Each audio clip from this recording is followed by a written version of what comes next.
quick and play this appearance that took place on Court TV. It was rather interesting.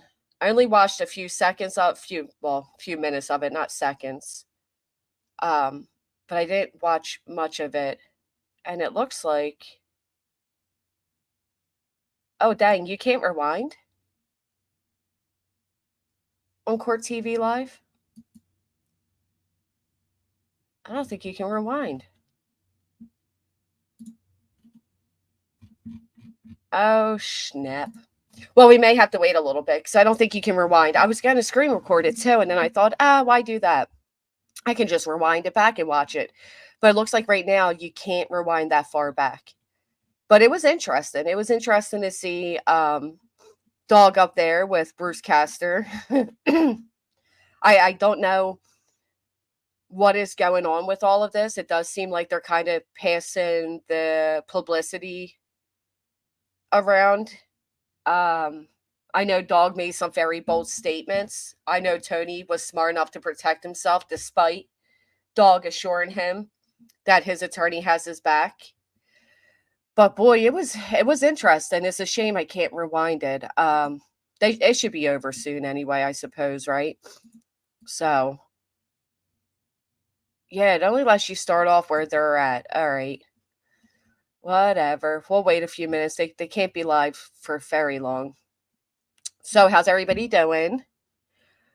Thank God, please stay live long enough for me to get my kitchen and living room clean. I can pay cash. Hey, Crystal. Hey, everybody. I'm sorry I didn't say hello. I was skipping the pleasantries. Um, yeah, I saw somebody just ask, I don't know where it went. Any thoughts on why barbecue needs a federal lawyer? What would make something be federal? I don't know. Listen, I don't know. I have no idea. I know that barbecue, while on the panel with us the other night, it was like 7, 8 o'clock at night. She was speaking to her lawyer then. Um, and then it turned out she needed a lawyer. Then you find out she already had a fundraiser, got over 1,000. So I don't know. What I do know is things are going to get ugly either way, right? So I think it's as simple as just abide into the cease and desist, which isn't hard to do. Is basically stop your crazy accusations towards, Nick and them. Um, so I don't know. Hey Pam. Well, Lilith, I think I think a lot of these people that are cheering us on are going to be surprised if it turns around the same thing happens to them, right? Because the Proudfoots have every legal stand-in to do exactly the same thing. And I wonder then how many of them are going to be celebrating and cheering that on. Right? Because right now it's all fun and games because it's people they don't like. Hell, I don't care if you like somebody or not. Trying to silence somebody and trying to silence like uh their channels and stuff, it's not okay, but I'm not surprised. It's gonna happen. Um the thing is, there's a more personal connection over there, right? And everything that lawyer did state, I mean, we can go over that really quick, but everything he did state, I'm not guilty of. I'll tell you that. I stood up against calling Nick's parole officer. I stood up against the racism. I stood up against the rumors that the pants were Sebastian's. I told people we need to start demanding receipts for things. So I don't know. More going out, but clutching BJ's right. I know, Ellie. I know. Of course they're safe because they're pushing their narratives, right? They're little it's just so obvious what's going on, and honestly it's sad because they're going down on the wrong side of history. Because when it comes out, and if it comes out that Sebastian simply walked away on his own, we're all going to be hanging our heads in shame, right? But I don't know. Do they know something we don't know? Or they just, it sounds to me like they're getting all their information from like Gossip and Seth. Hold on one second. I can hear Nelly.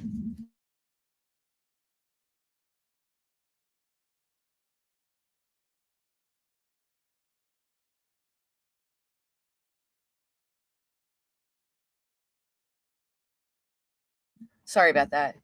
Yeah, it seems to me like they're getting majority of their information over from Tony and Seth, right? So take that for what that's worth. Um, I don't know if it's very professional to repeat it as factual. I don't know about that. I do know that it seems to be like this sort of payoff, if you will. Like, if you're on their quote unquote team, they've they're sending you super chats and you get to feel part of, and they're giving you exclusive interviews. And that is funny because you hear other people saying the Proudfoots are paying people off, but to me, that's paying people off. You see how Dog said people in the beginning came after Seth? No, Dog, that's not how it went. Right, that's what I mean. They don't know what's going on. They're getting all their information from one biased side, and it's very unprofessional. But hey, what are you going to do? Is Barbecue Lady trying to con people? I don't know. I don't know. I don't. I nothing to do with barbecue, to be honest. I think, truth be told, I called out this weeks ago, and I always get a lot of shit because I see it before other people say it. But that's okay.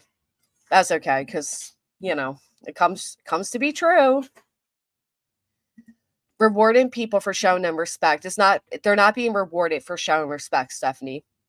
They're being rewarded for sitting up there making nasty allegations and talking trash about people they don't like. That's that's where I've seen the rewarding coming from. Every time that one's up there running her mouth and talking nasty about somebody they don't like, that's when they're getting the super chats and they're getting all the things. Excuse me. Thank you for hitting the thumbs up on your way in, Miriam. They have one-side information, nothing from the Proudfoots or Ellie or TBI. I'm like, is TBI going to come out and speak about this? Is anybody going to come out and speak about this? This has gotten so disgusting. It's unbelievable. There shouldn't even be a quote unquote side. And that's the biggest problem. Like when it comes to Mr. E, I was actually very respectful with Mr. E. They used to come in here. I never treated them differently. I never called out their content. I never called them liars. I was always very respectful. I wrote respectful questions and I was immediately deleted based on a quote unquote team. How is that right? I went into Justin's the other night, another person I've always been respectful to. We always say hi to each other in different chats and all those things. And right away, his mods are calling me a troll and telling me to get out. I'm like, oh, am I not welcomed here? Look, so why is that? Because I disagree? Because we are all fighting over people we don't know? Do you think either set of parents are going to be honest with any of us and tell us if they've done something? And yet they have all of us fighting their battles and doing their dirty work for what? For what? It's gone too far. And a lot of people are being used as pawns. And where are people at to step up about it? I don't like it. I don't like it. Anyway, let's take a look at what this attorney said. That people apparently my question was answered after I left, and the beginning's a little odd, to be honest, but whatever. He just kind of rambles. Maybe he was nervous. Sure, absolutely. First off, I always find it scary that people are waiting to hear from an attorney, because our profession does not normally have the best reputation at giving clear-cut and information that people can actually use or understand. We're very good at obfuscating. What do you mean I don't, Justin, either? If you think barbecue's scamming, they don't give. I'm so poor right now. I'm not paying anybody. And the government money is free speech. And the government money is free speech.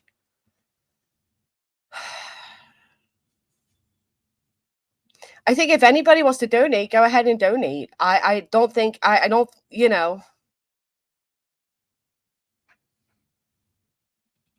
I don't understand.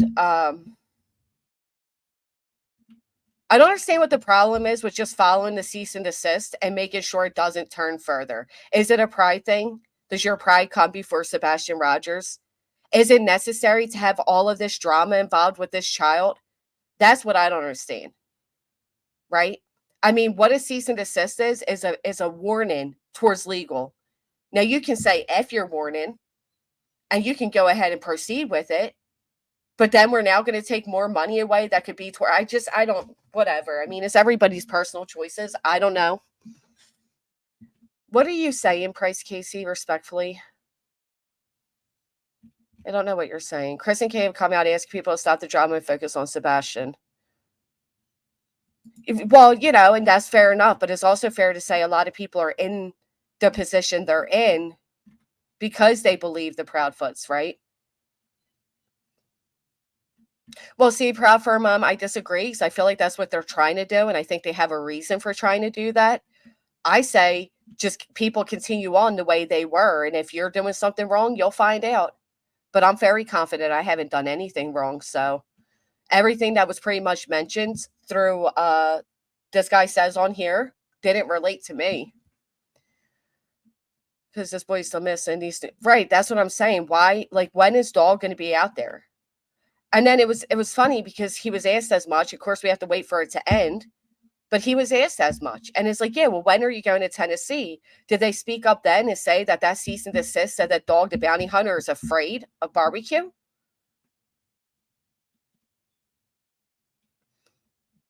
They claim they do represent.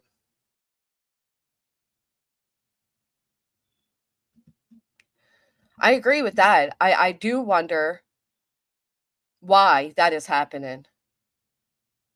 Why are they so determined to keep a narrative that they want going?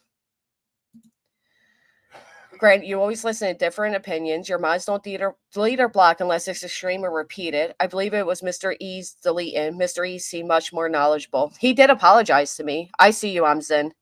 He did apologize. He said he doesn't know why I was blocked and apologized to me. But the fact is, he does know why I was blocked. I was blocked because I'm quote unquote the other side. And I think that is the biggest problem right here in this situation. I mean, even I go in a chat to talk about Summer Wells the other day, and I'm being attacked from every angle. And it's like, for what? Because I disagree that Seth Rogers is innocent? And that's not even the case. Let me rephrase that. Because I don't think any parent's involved, and I said that from the freaking beginning. From the very start, I've said that. But I disagree with his behaviors. I see the inconsistencies. I see what he is trying to do. I don't like it. I don't like the way he is turning around and bashing Katie every chance he gets when he should be up there speaking about Sebastian. That's all. And that's my opinion. I have a right to it. But for that opinion alone, I'm automatically labeled as being part of a clique. I'm being judged for what other people do, despite if I talk to them or not. If I go on somebody's panel, it doesn't mean we're friends. I have no relationships with any of these people outside of YouTube. I'm definitely not friends. I'm not responsible for whatever is said over on TikTok. I don't even follow TikTok. I feel like I've been very respectful to everybody, regardless of what side they fall on. And it's a shame that the ones that claim to be like the bigger people and the better people and on the right side of things, they can't do the same. They can't do the same. And that's what's sad, because we could have such a good, constructive conversation if one person was mature enough to put aside this quote unquote sides of parents we don't know, of people we don't know, and appear, to have an adult conversation. But that won't happen. That won't happen because automatically you're a troll, you're an idiot, you're ridiculous. I had a woman say the other day, in regards to my comment about a punchable face, which again is a statement. It is a saying, meaning somebody's smug. They wrote underneath that we need to get off the drugs and get a F in life. How dare we talk about a DV victim like that? But do you know what's funny about that? Do we though? Do I though, nurse though? Because there you go again with why do you all? Who's you all, respectfully? Who is you all? But what was ironic about that woman's comment is her comment was insulting a DV victim. You see how that works? Do you see the irony in that? And that's what I've been trying to say for the past few weeks. Every which side is guilty of doing the same damn thing. There is no better side. There is no correct side. You think Seth Rogers, if he's guilty, is going to tell you he did something? You think the Proudfoots, if guilty, they're going to tell you they did something? They're going to tell random strangers on the internet they never met that they're guilty? Come on. I'm waiting for you to clarify, Nurse, too, because I don't curse and call anybody a different name, any names for having a different opinion. That is the problem. You guys have labeled us all as being together, as being a clique, as being part of. That's not the way it is. And I love the fact that they're like, oh, people are so mean to Seth. You guys are mean to the Proudfoots. Nobody has done this correctly. Well, let me get off my little pedestal for the moment and go back.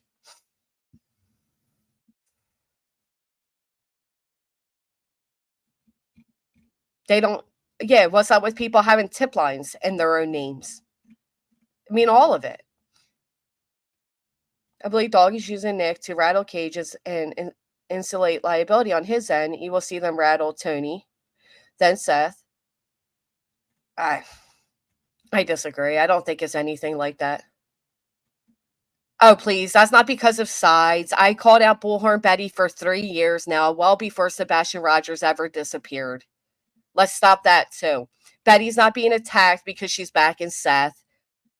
Betty's behaviors are why Betty gets called out.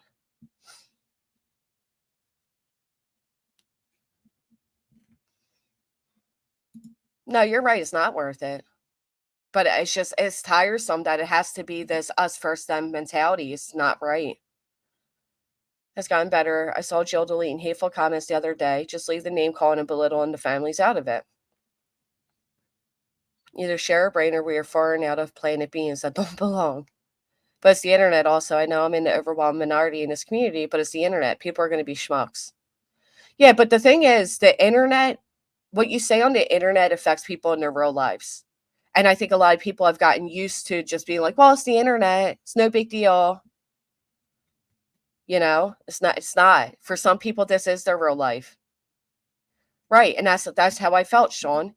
I never said that I think Seth Rogers did anything. I've maintained the entire time I don't believe he's responsible. I don't know what she's lied about, but I haven't heard her much except a panel here and there. I truly have no idea what she said wrong. What do you mean about saying something wrong? You saw me in that chat getting attacked, Taj. You and Trishy. Trishy had my back. I do agree some together, but I've always looked at you different, Granny. I think Seth is innocent, but it's going to have an open mind and bounce theories off each other. That's what I mean. How can we have like a decent conversation if we automatically shut off the other side? Because there's things people know that I don't. And I believe it was something like Justin made a comment about a body analyst in regards to the Proudfoots. And I'm like, where's this body analyst? Like, where can I find them? And I even said, like, I'm respectfully asking. I'm not being a smart ass. Oh, man, I was delete it. Next comment, delete it. Next comment, delete it. I'm like, what the hell am I being deleted for? I'm not even saying anything out of pocket. Whatever.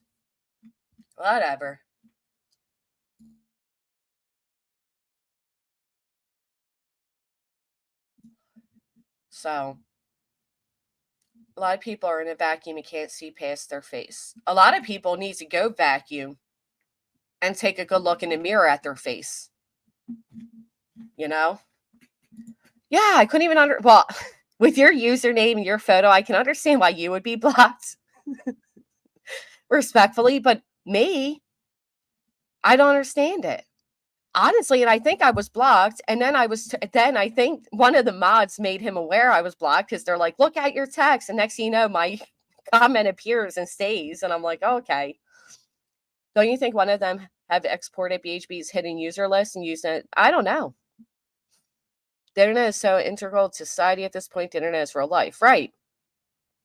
Same thing happened to you. Like, why can't we go in and like, you know, I would love if just one of them, and much respect to Ben George, who did come up. Now, granted, Ben George had like temporary amnesia. But I would love to speak to somebody who does believe that Seth is completely innocent and the Proudfoots are so guilty, and just ask each other, just speak to each other like adults. Well, why do you feel that way? Because X, Y, and Z. Oh, okay. I didn't know about that. But did you also know da-da-da-da-da? Well, maybe they didn't know. Just like Ben George, he was unaware of a lot of things.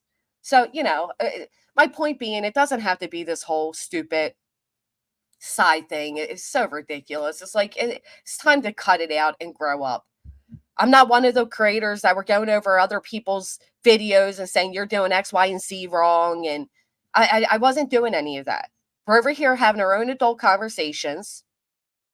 I don't like Seth, and I'm not going to apologize for that. But nobody has yet to present anything to me to tell me why I shouldn't like the Proudfoots. Everything I hear is rumor-based. I'm going off things that Seth Rogers himself has said. They're not fabricated. They came out of his mouth. Oh, that's my tangent. Deflecting and and moving things around. My kids used to ask me, "What do you do for a living, Daddy?" I was like, "Well, I pick papers up from one side of my desk and I put them to the other side of my desk." Yesterday. Like, what do you do in between? I'm like, I just pick them up and put them to the other side. Or the day before. So, that's what my 8-year-old. No, I'm not worried about it. I'm not worried about it at all because, like I said, I've been very on board with what I'm saying and doing. So I have no reason at all to be afraid of a cease and desist. Matter of fact, I stated if I did get one, I'd be probably the loudest person about it.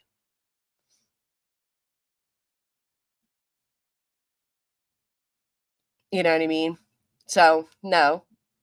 I don't think the cease and desist has much legal standing, which is why I don't understand why he's suddenly like, oh, let's we're gonna countersue. Countersue what? Respectfully asking. What are you countersuing?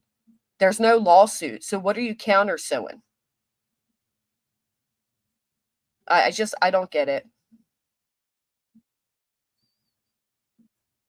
So whatever. Hey, Spudler. What kind of accusations, Brittany? Can you list a few of them so I understand? I'm not on TikTok. I don't watch it. I have no idea. 11-year-old believe I do professionally. There's, of course, a lot more to it. So I am a real lawyer. I do represent Nick the Hat, as he's known colloquially, as well as Hat Knight and Dog the Bounty Hunter. So I know I figured I would get that out of the way right at the beginning because there are a lot of people I know over the past 24 hours if I exist and whether or not I am Nick's attorney. So I can assure you, as we sit here today, that I am. All right, he's Nick's attorney, da-di-da-di-da. Anyone ask any questions about Seth and Justin's channel gets blocked? I asked one question, only one question about Seth, and got blocked. See, that's what I'm wondering. Is Justin aware you got blocked for that? Because I feel like a lot of his mods are just gun-ho, and they're very, excited to get rid of anybody they deem, an enemy, which, again, over what? Parents we don't know? I don't know. I wonder if he's aware. I do. But, I'm just going to fast forward out. This guy's I don't know if he was nervous, but he didn't take a breath. The other creators out there, have some decorum and civility and remember what the end result is, I would hope, of everybody who's involved with his cases. See, and this is also what makes me think that this attorney is not fully aware of what his clients are doing. No, because I don't watch Little Lulu. I have no idea what goes on over there because I don't watch. They don't exist to me. That is to find this young man safe and sound. Right. I guess a question I have, though, as far as the cease and defamation, I understand, especially I understand false reporting. All right, so apparently I missed it. I have to go back a little bit. Barbecue made horrible accusations, right? But what is that? Can you list out the horrible accusation respectfully? I'm genuinely asking. I don't want to hear she made horrible accusations. I want to hear what the accusations were. What were they? Dog follows the media, puts his wild assertions out there, and never finds his man. Well, I mean, look, isn't that what happened when he jumped on and was going to find Brian Laundrie? Dog was off on some island, sure that he had a lead, and Brian Laundrie was right there. PA's right to reputation law. But you know what? Here's the thing. PA's right to reputation law, yeah, that's a great thing, right? Pennsylvania's right to reputation is a constitutional right that protects individuals and businesses from having their reputation damaged by the release of unnecessary information. You have to be a PA resident to fall under this, I would assume. Correct me if I'm wrong. But so we're talking about reputation-wise, right? Well, we know Nick the Hat doesn't have a great reputation. So we can go ahead and mark that one off, right? He himself admits Nick's on parole. Nick's, you can speak about all of that. So he doesn't have. So all right. So then what comes? What did she say? What did Barbecue say about the attorney, about Joseph? What was said about him? Yeah, Peach Cobbler, and I don't get it. It's aggravating. That's what I'm saying, Tracy. So is his lawyer aware of all of that? Is he aware that that's taking place? And how is that okay?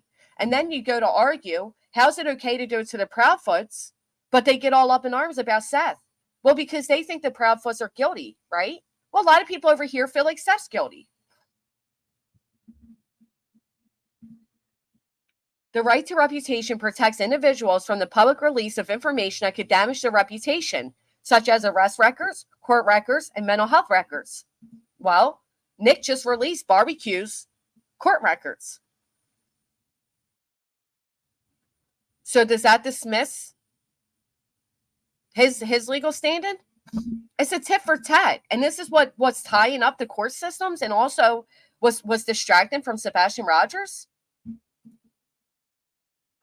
Protects from defamation. You have to you have to prove that it was that harmful. From commercial disparagement, which is when someone makes false statements that disparage a business, products, or services. What was that? The fact that this attorney's running 2 TikToks and one appeared weird. She said that the pants were planted. Right. But again, when she said that, it was about Terry Lynn. This attorney doesn't represent Terry Lynn, so he can't add that. He can say he can add that. I'm in Pennsylvania, yeah. But he doesn't. It's ridiculous to be blocked for having a different opinion. I agree. I am so open to different opinions because I feel like that is how we further our thinking process, right? Nobody has attacked you at all, Brittany. I've been watching the chat very closely. Name one chatter that attacked you.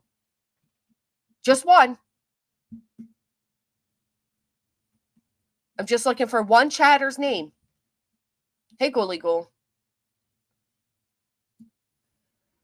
Nobody's even addressing you in the chat, Brittany.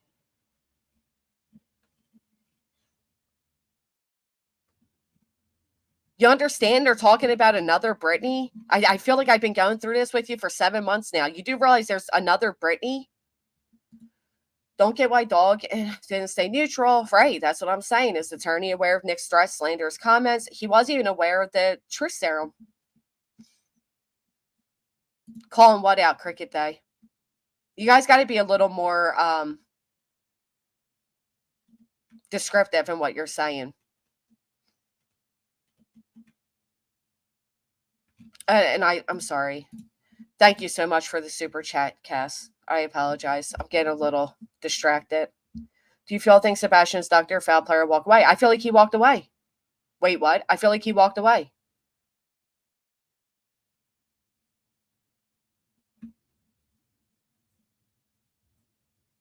All I ask is that you elaborate, Brittany. You didn't. I don't see anybody. Now I see somebody telling you they don't give an F about your problems with barbecue. But prior to that, I didn't see anybody attacking you. And quite frankly, I take that very personal because I run a good chat here. My chat represents me. And the people in my chat have been very kind. Every time you come in, and quite frankly, you've come in quite a few times now, Brittany, and insulted this channel. But you're still welcomed. We still address you. I still do so respectfully. And now you're going to say my chat attacked you when there's not one single comment going at you?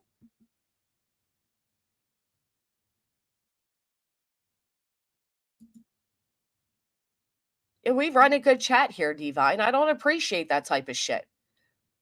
And then Brittany will go to the next chat and she'll say, oh, great. It's exhausting dealing with people like that. I'm sorry. Very exhausting. So anyway, yeah, the right to reputation, you have to have a good standing reputation to begin. All right. Text, email, phone calls, etc. Many ways can be traced. And potential injunctions. All My right. 8 and 11-year-old, 8 and as a 11. lawyer, if they weren't, I wouldn't talk about them because, until something's filed in court, and on the public record, we try to be discreet with people and try and handle this discreetly. I don't think discreet is in the vocabulary of a lot of these people that we're dealing with. But yes, a cease and desist letter along with a proposed injunction that could be filed was sent and mailed certified the other day. So it was sent and mailed certified. Why do you think Sebastian walked away? Because that's what I think, because that's what the facts leave us to think. I mean, there's PIs that have been boots on the ground, and after doing all their research, they've also come up with the same thing. Basically claiming, as you said, the defamation, slander, and libel, because in Pennsylvania especially, the Pennsylvania Constitution gives everybody right to the reputation. So it's not necessarily spelled out in the United States Constitution, but it's certainly spelled out in the Pennsylvania Constitution, the right to your reputation. So a lot of people think the First Amendment is absolute. Thank you, Holly. As somebody who teaches the First Amendment in an American government class at Penn State, it is not an absolute right. You do not have a right to say whatever you want, whenever you want. My title is clickbait? Is it? Is my title clickbait? My title is not clickbait. We're waiting for the stream to end. You're scum for coming in a chat and trying to insult somebody because you don't have any goddamn patience. What? You cannot yell fire in a crowded theater. Although I tell my students you can yell theater in a crowded fire. There's no liability against that. But you cannot yell fire in a crowded theater. I saw that book. Yeah, I am a dad, Mr. East, and I think you get the book of corny jokes when you become a dad, according to my kids. Yes. Everybody finds me funny, but my wife too. I don't know what it is. I mean, we can talk about that instead of listening to this guy going on if you want. One, no cameras have seen him. Well, here's the thing, respectfully. We don't know if cameras have seen him or not, Roger McCracken. A lot of times the investigators don't give you everything they have. I seen as much take place in the Riley Strain, right? They were making comments on Riley Strain's case, and I said they must have another camera. They must have more footage that they haven't revealed. And it wasn't until that police, and then they came out with the police cam. And sure enough, there was more footage. But they didn't reveal that immediately. Right? So just because the police haven't come out and stated there's footage doesn't mean there isn't. I apologize, Sean. Maybe next week. There's over 1,000 people in here and 123 thumbs up. Let's take a moment to hit the thumbs up. No, I get it. I listen. It's not even about sides. I appreciate the question. I'm just saying, just because the police haven't told us everything doesn't mean they don't have anything, right? It's a conflict of interest and not ethical for the attorney to represent the client's clients. Yeah, I don't know how that really works. Oh, it's 260. Thank you. Roger, if he was taken out of the house in a car, it would have been picked up on camera. Right. And that's the other thing. If it was something to do with like Katie or, if he was taken out in the trunk and this and that, I think they would have that on camera. I think at that point they would know. That's right, April. I remember that. That's why I said I feel like he alluded there were cameras, and that's why they're adamant he walked out that front door. I think that him walking away is the most likely scenario, but all that's happened since. Again, it reminds me, there's a case of an autistic boy who did the same thing, walked out, and he walked very far. Welcome, Kelly Mack. Thank you. Some are quick to take it personal or make it a personal attack. Right. That's what I'm saying. And we're getting personal for what, Julie? For what? For parents we don't know? I don't know. It just baffles me.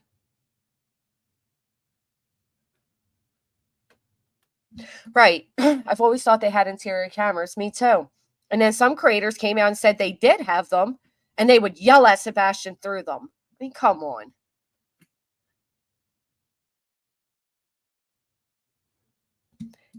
There's not even a need to represent. There's no legal filings. There's no court hearing. There's no court nothing. It was a cease and desist. You can cease and desist from your behaviors or potentially look at legal consequences. Thank you, Titanium. Look at the Arizona boy they just found. There's another story of a boy who disappeared. And it turns out he was right at the neighbor's house. For 27 years, this guy was kidnapped. He was a kid at the time and was right next door, being stuck in a basement. And he said he would watch his family go by and he just couldn't get himself to scream out. 27 years. His own dog used to go to the neighbor's house and whimpering and then was found deceased one day. And they still didn't pick up on the facts. Nobody ever looked, nobody ever investigated. And it wasn't until he got in an argument with his brother that the brother even reported that he believes he has something to do with it. And then they found the now young man alive.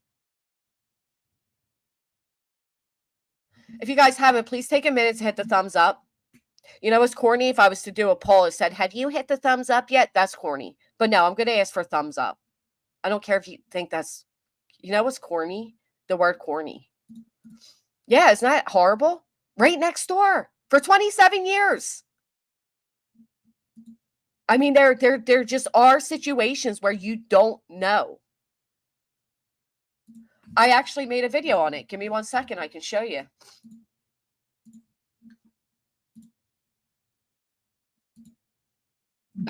I made a little, I think it was a little short. Maybe it was an actual video. Hold on. Let's see. Kidnapped as a teen by a neighbor. Yeah. Gee, is that me talking out loud? Probably. Because I'm a screamer when I talk. I came across this news article and couldn't believe what I was reading. A teen kidnapped 26 years ago was rescued from neighbor's cellar just 100 yards from his Algerian home. A teenager who went missing in 1998 was found alive over the weekend in the cellar of his alleged kidnapper's home, just 300 feet from his family's residence in Algeria. Omar bin 300 feet. 300 feet from his home. And what's really sad is his mother passed away knowing her son was alive. She could feel him. He was 300 feet away. I mean, it happens. And then I was telling you all to go check out that show on HBO. Something in the Savior is called. And in that case, the father, the last to see the little girl, she was kidnapped from his house, was automatically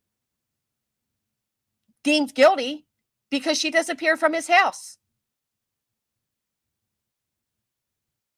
And then he went so crazy from losing his daughter and from being deemed guilty that he started to believe that the mother's PI, hired PI, did something to his daughter. So then he started calling the police saying, you know, because this guy keeps saying, look under the cellar, look under his cellar. He started believing, that the PI took his daughter's life and buried her under the cellar. So when he called the police to say as much, guess what happened? News articles went up saying father buried daughter under his cellar. And in that case, it took years again to be deemed innocent. You're out of here. If you don't like my fucking channel, leave. Years to be deemed innocent, right? And this is why. Because the police neglected the actual facts. Because somebody's time card said that he was there 15 minutes later at work than he was. And because they didn't have the time down to a T of when they last saw her and when this guy got out of work, he got away with it until he once again got another child. Right? Bye, bye, bye, bye, bye. I'll play this out really quick while I go run and check if this is done as well.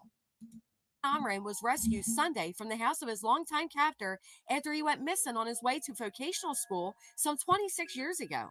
Omar, now 45 and with a beard, was saved from the basement below his neighbor's hay-covered floor in some sort of sheep pen A video showing a confused-looking detainee posted on social media.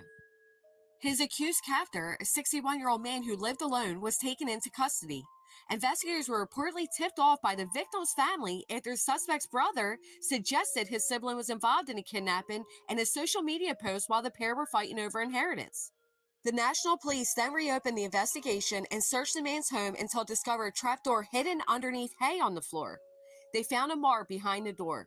Amar was taken to a medical center for treatment, both physical and psychological, while the unnamed suspect will go on trial for this heinous crime.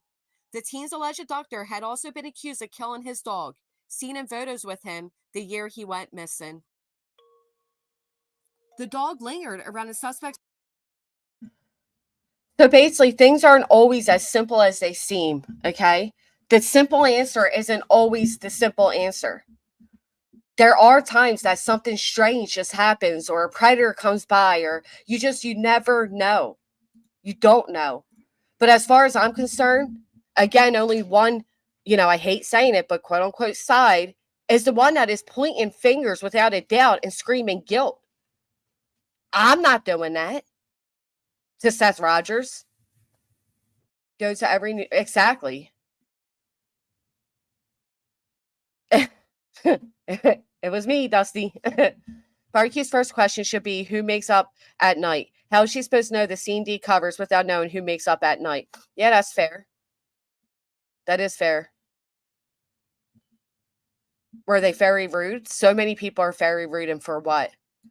Again, I would love anybody with a different opinion to click this link and let's have an adult conversation. Let's hear each other out. Maybe there's things I neglected to pay attention to. Maybe there's things you neglected to pay attention to. Maybe at the end of the day, we all share the same concern, or we should, right? And that's fine to Sebastian Rogers. Why does it have to be this big divide and all immediate trolls and hate? And I go over into the labs chat. Now, he was respectful to me. His mods were respectful. But again, the other chatters aren't. Why? Of course they get kidnapped. Yeah. What's with all the haters in here? Y'all need to lay out Granny. She speaks nothing but truth to get off her. I don't know. You know what I always say, Rhonda? They hate, but they come back every day, right? So it tells me they're low-key not haters. They want to hate me, but you don't. Most people are not accusing Seth of doing anything, Sebastian. They are calling out his vile behavior since, unlike all the people openly accusing Chris and Katie. That's how I feel. Are you moving, Lauren? That is stressful. Who told Dog he would never find him? Who? Never heard that. I never heard it either. There's a lot of things I didn't hear. I'm looking now to see if this is over yet. I don't know why they don't let you kind of go back. I kind of thought we'd be able just to like scroll back to that part and listen, but they don't let you. That case with Carly Gregg's pretty crazy too. I feel like touching on that. Hey, Dallas, sent you a super chat during video. Oh, I'm sorry. Thank you so much, Snazzy. Is it this one? I often wonder how different this case would be had Sebastian went missing while alone 12 plus hours at night from Seth's house.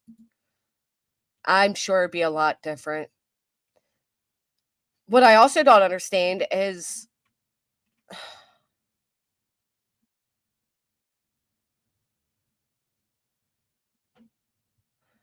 are you talking to me, Up to Good?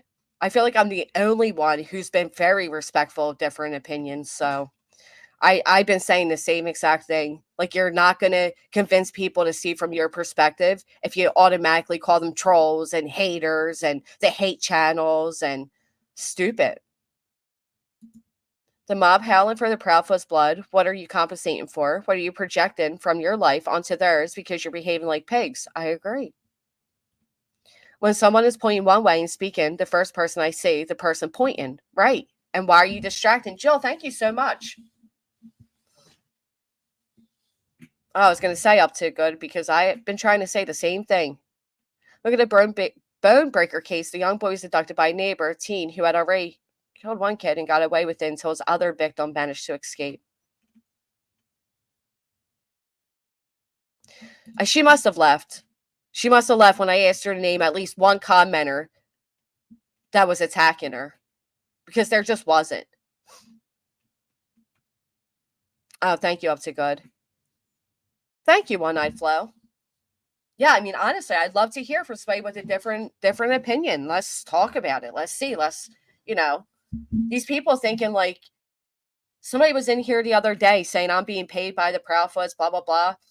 I spoke to Chris Proudfoot but one time. And I'm not stupid enough to think that somebody, a father in a missing child's case, is my best friend and going to be so honest with me. I'm not stupid. Saying we shouldn't question parents like saying we shouldn't question the spouse of a missing person, especially if they're this long. Odds are it was a family member, sadly. Well, and that's something I pointed out. Maybe this is why I was deleted in Justin's. Because they were pointing out what Chris M said. But they gazed right over where Chris Madonna, whatever his name is, Madonna, whatever, twice now said that just because Seth Rogers was at work doesn't mean he didn't orchestrate a kidnapping. For whatever reason, again, he said it twice. They wanted to skip over that. I saw that. I did see that. Over here, we don't call anyone hate channels, dum-dums, felons. Right, Lazy Wolf? Hey, we are felon friendly over here. If you think it's rude, it's because you don't agree with her. Argue the facts then. Right. Stop making it personal. Well, and this is what I said about that, Peach Cobbler. Because automatically people want to say, because that light went back, it had to be Katie Proudfoot going back to the house, right? But think of it this way. Hear me out for just a minute. What if Sebastian snuck out, right? He grabbed his flashlight to go meet somebody else who said, I'll have a flashlight, follow the light. As he starts to get closer, he realizes this person isn't who he thought it was. So Sebastian goes running back to the house, and at this point, this person chases him and grabs him. It could be that. I mean, the problem is there's so many could be's, right? That's the biggest issue. So when people are like determined to say that flashlight had to be Katie going back, says who? You don't think the FBI has looked into that as best as they could? And why are both sets of parents claiming it was a trash truck? Were we not supposed to be aware of that footage? I think that's more likely the case. I think that video does hold a lot of evidence, and they don't want people to be aware that they're aware.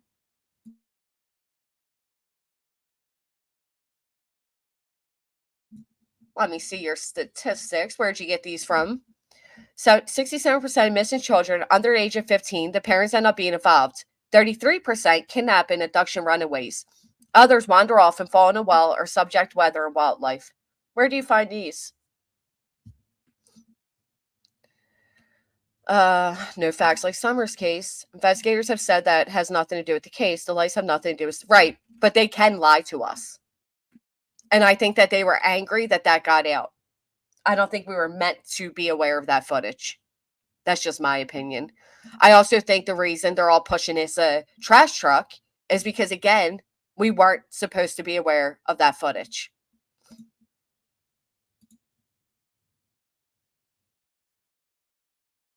Or it could be the lights on the anybody with a different opinion, you're more than welcome to click the link, please. We won't be mean, we won't be nasty, no name calling, civil adult conversations only. That is what they said, but again, would they want anybody to know if they did have evidence? Right? Like, I don't know. Because the police can lie to us. Brian Koberger is the perfect example. The internet was going crazy. It had to be the roommate, had to be one of the kids. How don't they have a suspect? Meanwhile, they had a suspect. We just weren't aware. You know why? Because we're not entitled to everything. Boom, Jazz. I just said the same thing. There you go. Ellie had everyone thinking they had nothing. Meanwhile, they had it all. Or so they think. Enough to, you know what I'm saying. Stories published in 2018 by YC News Network, that used to be the At Night, based website, as well as social media posts, McNally ordered Nicholas and co. to pay $3.1 million damages. Wow. Oh, absolutely. Why would Katie risk being... Well, what would Katie's motive be? I mean, is it... I mean, the only thing that would make sense to me is an accidental, right? Katie and Chris just doing what the police told them to do. Right. That's how I feel. And that's not to say that, you know, I don't see red flags with Chris. I've said this from the jump. I do. I do. What I don't understand is the amount of people that immediately came out here screaming that Seth is innocent and Proudfoot's are guilty based off what? Because Sebastian was last seen at that house? Well, accordingly, Chris was at work 3 hours away. Bruce Castor's the reason Cosby's a free man. He also tried to get famous with Trump. He's a cloud chaser. He and Dog have much bigger agenda with tentacles. Montgomery County here. That's what I'm thinking. There's something here. Right. Seth was angry it was released. And then didn't Nick even remove it? But it was too late. If he went in his yard for a second, he wouldn't have had shoes. Right. How many of you walk outside barefoot? You know, if you're grabbing the mail, or, you know, you're walking to the backyard in the summertime, or you're taking the trash cans down. Do any of you walk barefoot? He did, Peach. I'm just waiting for it to end so we can play it. I wonder if video date and time is correct, and that is why Ellie says no evidence value to the night Sebastian went missing. But maybe that footage from people casing the neighborhood on the 23rd. That could be. Could be. He's doing it for free, Titanium, in my opinion. Thank you, Snazzy. Nobody has to front the bill for this attorney. He works for them. He's part of them. I think he's doing it for free.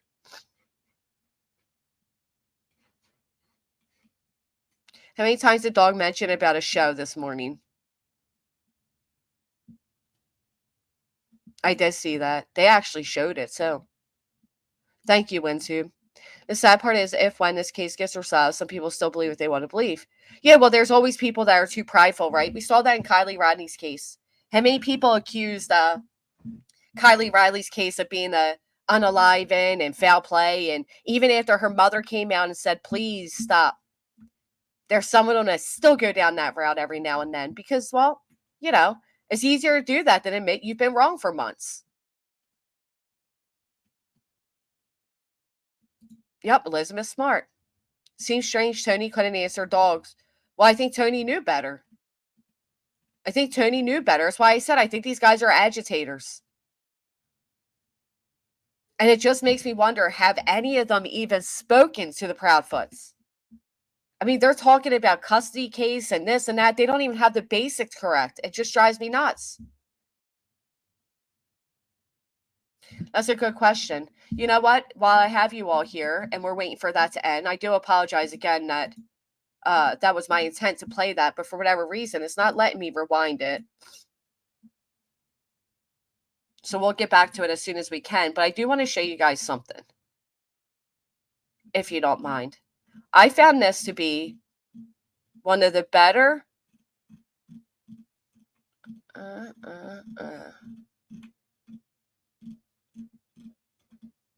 I had to tune out last night to all of the Sebastian stuff, to be honest. It was too much for me. He did not ride up on his little bike. All right, this was one of the better videos I've seen to give us an idea of the area. Okay. So it's going to be Steven. So y'all hang on, and I hope You're y'all stay welcome. with me Thank you. as I show y'all kind of what it looks like over here near Sebastian's house. So like I had stated, right now we're going on up, and what I'm doing is going to show you kind of like a real big overview, kind of like the terrain. You don't really get a good view of it. First off, these houses are huge, right? One thing I said the other day, and I'll say it again. Hey, Convert, if you look at these houses, right, look how far their doors are from the street. So everybody's saying, oh, a ring cam did it catch them? Look at the distance. Look, I wouldn't want to trick or treat in that neighborhood. I'll tell you that much. I mean, I'm sure they give out the big candy bars. but I wouldn't want to trick or treat there. That is some heavy walking. Look how long the distance is from the front doors to the road. Absolutely beautiful denim. Ellie, welcome. Thank you for becoming a member. There's a great chance that these ring cams would not catch anybody because look at the distance. That's a far walk. Topo does an amazing job with just kind of showing, you know, steep hills, the gradient of everything. And I mean, you can really look around and see that there is just a lot of forestry, hills. I mean, this area, especially going back northwest, is just heavy with, you know, woods, trees, anything you could really think of. So this right here is facing. Now, again, this to us just looks like a batch, right? Because we're in the air. But you got to remember, on foot, that's a good distance. Look at all these wooded areas. Northeast, as if you were looking out the back door of Sebastian's home and kind of north looking. Now we're out the back door of his home. You know, the road that runs beside Warsham's, it goes up. Now we're going to face towards like Hogan's Branch. So this is the Hogan's Branch area. Now that's whole hillside you see right there. You'll see that in, you know, my GoPro video here shortly, that you literally see steep. I mean, just talking about just straight up wall, almost like what we call a holler, you know, down in the South. It's just a holler. So we're going to start with it right here. And this is just simply looking at, you know, Sebastian's house. Now, all right, so now we're at Sebastian's house, right? So follow where he goes. This is interesting. Winter, obviously, you wouldn't have all this greenery stuff. But what you're going to come up and see is there's a ditch line that comes around that curve where Stafford and Killen meet. And you see me kind of facing and panning the camera over just. Come on, Nelly, stop it. Go. Get away. Sorry, 1 second.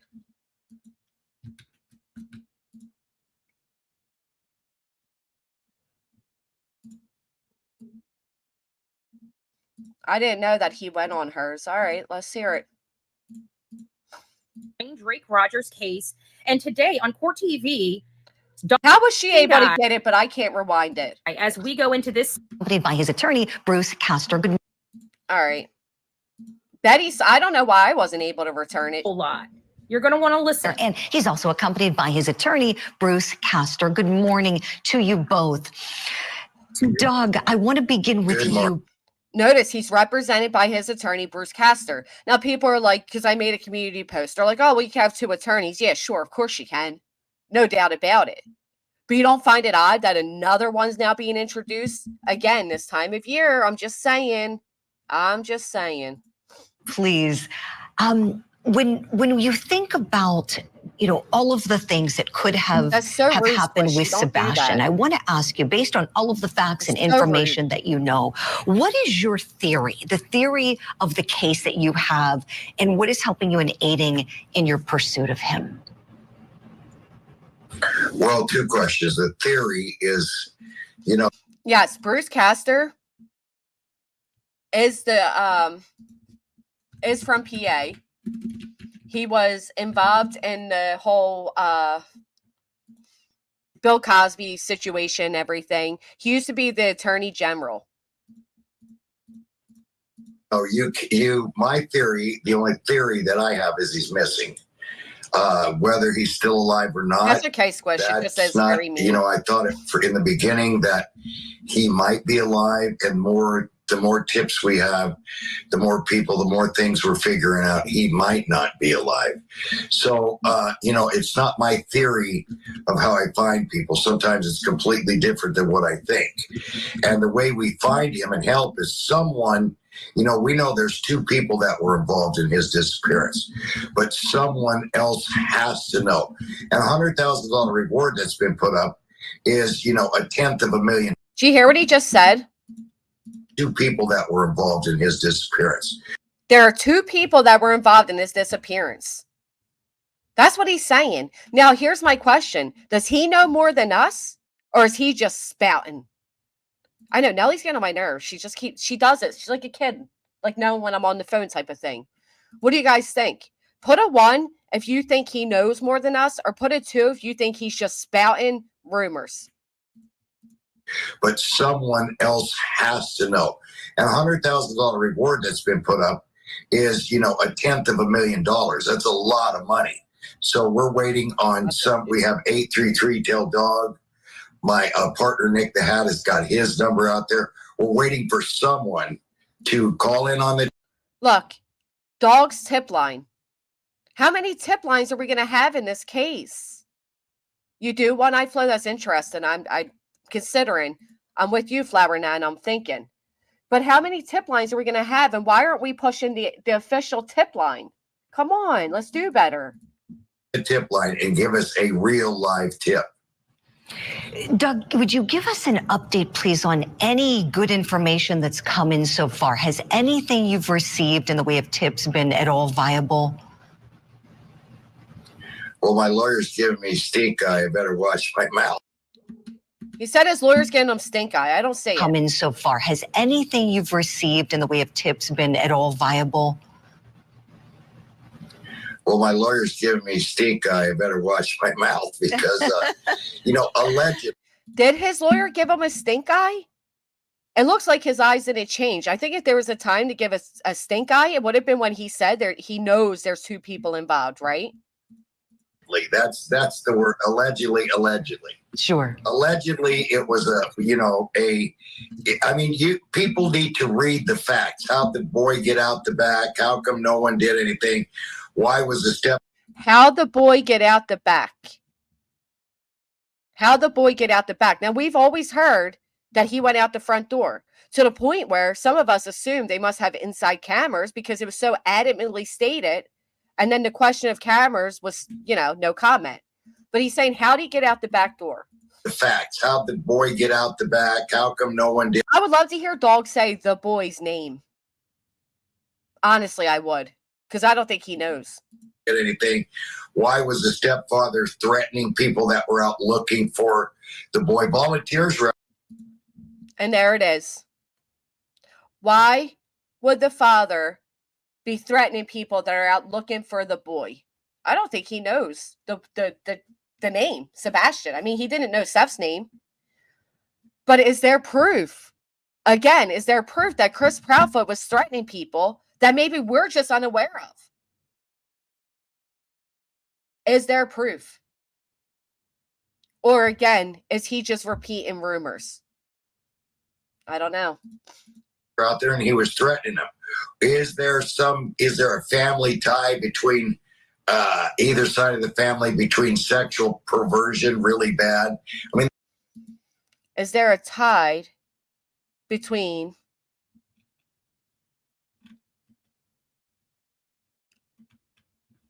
that was an interesting statement.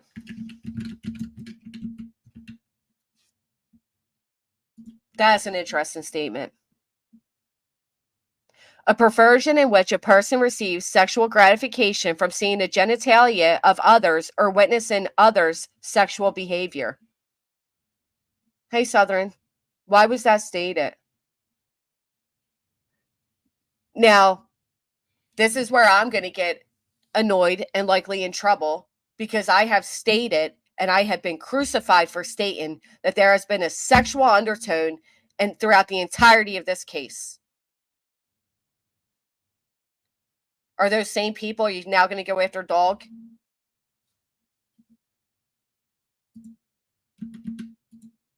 And he was threatening them. Is there a family tie between either side of the family, between sexual perversion really bad? I mean, there's a lot of things that the public can look at before, it goes to a jury. And all roads lead to Rome. He should have said all roads lead to home, is what he's implying. So they absolutely could. I don't know why Dog's attorney didn't actually speak instead of giving a stink eye, because at that point, but he did cover himself.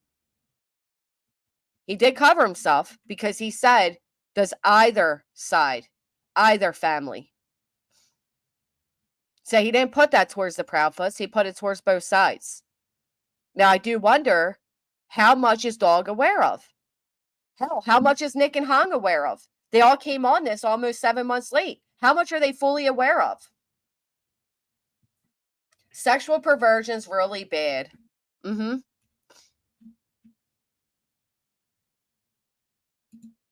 That's a good question, Music City Mom. I mean, while they are very litigious, whatever the word is, I wouldn't imagine that you would get in trouble for that.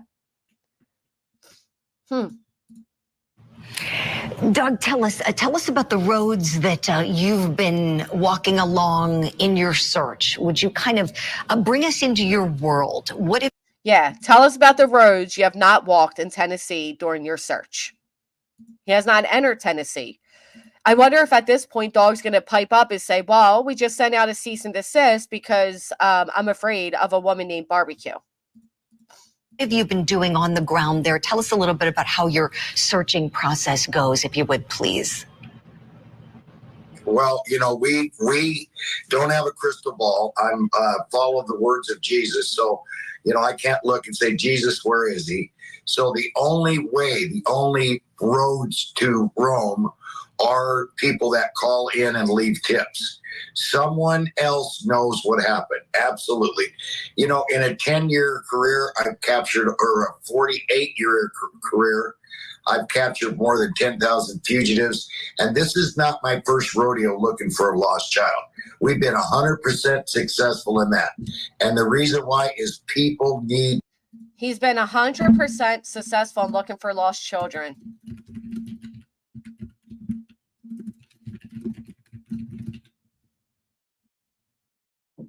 Let's see. My understanding is they were only involved in one lost child case where they found it. They found the child.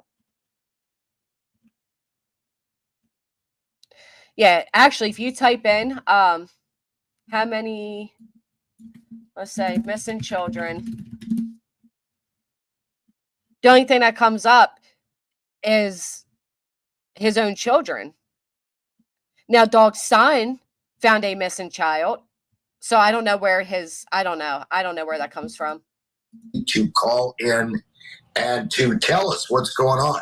We've got leads. A lot of leads are credible, and some leads are, Dog, when are you going to get a show? We love you, Dog. We love Francie. We love that, So people are calling in asking when they're going to get a show, and just to tell them how much they love them. Maybe that's why the tips should go to TBI.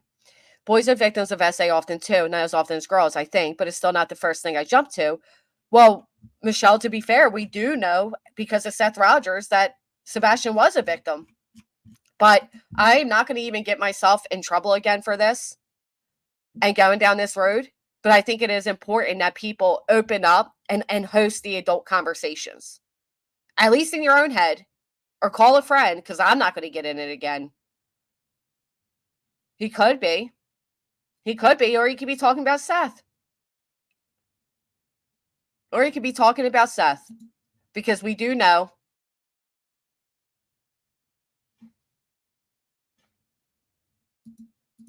We love you too, but stay off the line. We need credible leads. Absolutely. Well, you are beloved, Dog. I know you don't need me to tell you. Francie, we love, and some leads are, Dog, when are you going to get a show? We love you, Dog. We love Francie. We love that. We love you too, but stay off the line. We need credible leads. Absolutely. Well, you are beloved, Dog. I know you don't need me to tell you that. And Thank you. Believe me, everybody has the world of confidence in you. Would I allow Nick up on panel? I absolutely would. I don't think Nick would ever come on this panel, just like Seth never would and Tony never would. I would absolutely be open to a conversation with Nick. Found out that you were joining the search, I was asking my power panel on the show, who are you going to bet on finding Sebastian, Dog or the FBI? And everybody's saying you. Everybody wants to take that bet with you. And see, that right there tells me they're fanboying, because she's all like giddy, like, oh, celebrity, Dog the bounty hunter. And they're putting all their, their trust into you. Again, he went and looked for Brian Laundrie, and he was well off. He wasn't even near. Me too, April Wine, but, can't talk about it. Because, again, it's an ugly thing that people don't want to recognize. But it has been throughout this entirety of this case. So tell us, does that put any pressure on you? Tell me, does it fuel your fire? What do you think when you hear so much confidence from? Did Nick say he sent it one to me, Pamela? She should certainly put, in my opinion, there. Yeah. Yeah. Because not everybody, well, she's saying everybody in their office. Everybody in their office. She sure did. She sure did. And how quickly she took that down. The public in you and in the work that you do. Well, that incites me. I get all excited because I am the greatest bounty hunter in the world. No one can ever catch over 10,000 fugitives. No one. FBI works Monday through Friday. The marshals are the only ones come close, and they got to have 12. I'm sorry, marshals, but they're the more it just gets us excited, gets us crazy. He's the best there ever was. And I have a team.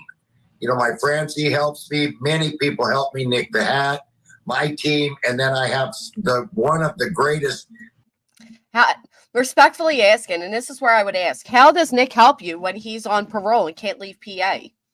Honestly, help you with what? You're not even currently a bounty hunter. You haven't been working for quite some time.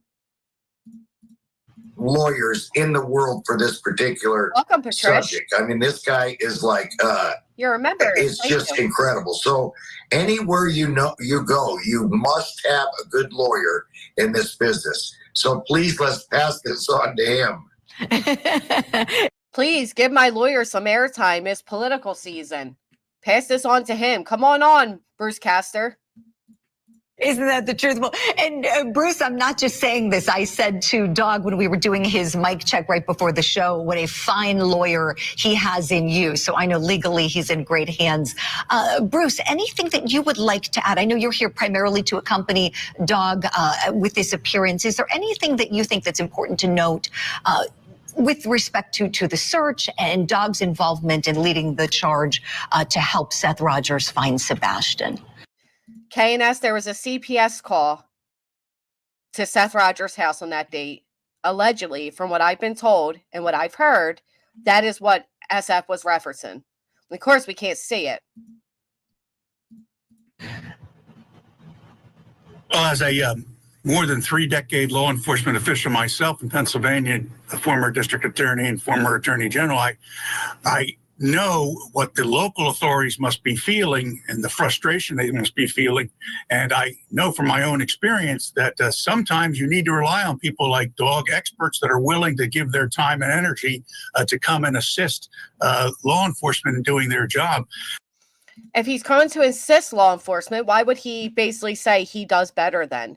And what I'm not understanding, and I wish I could understand, is in what way they are actually assisting. Because that's one of my questions that were deleted over in Mr. E, is when I asked as much. We hear a lot about trolls. We hear a lot about drama. Now we're hearing about legal actions being taken. But what action is being taken for the search efforts of Sebastian Rogers? And, I'm stunned when I learned about the facts of this case that, the young boy has left the home of his mother and his stepfather, and they don't seem to be particularly broken up about that. I'm sure that is sticking in the minds of a lot of people. That's the facts, Mr. Castor. What about the facts of Bill Cosby's case? That's the facts? That's not a fact. That's a feeling. That's a feeling that people have. It's not a fact. To know what the answer to that is. I also was struck by the fact that the people doing the search, Dog, Nick the Hat, and some of the other people are facing death threats and other people that are doing the search. They haven't even began searching. Where are proof of these threats? Who threatened them? I'm honestly asking, because I know nobody here threatened them. I know nobody in this chat would dare threaten anybody for their search efforts. But they haven't searched, so how are they being threatened? And where are the threats? Can we see them? If we call the police, are they going to tell us they have these reports of these threats? I'm sorry, but Sumner County needs to come out and do a presser. This is ridiculous at this point. Problems against their safety, and these are things that just can't happen. I mean, we need to encourage people when they put up money for reward to try to get people to call in. That's not any kind of any impropriety. That's good citizenship. That's what. That's good citizenship, but are they aware that Nick the Hat said don't call in tips? That because of you calling in tips, Sebastian could be laying dead in a ditch? Is he aware of that?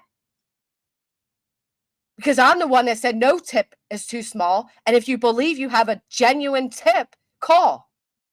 Oh, this is aggravating. We want to encourage, and people who do things that to deter that are, in my judgment, not being good Americans. And we have very fine people, Dog and Nick and the whole crew are doing it. Very fine people, sir.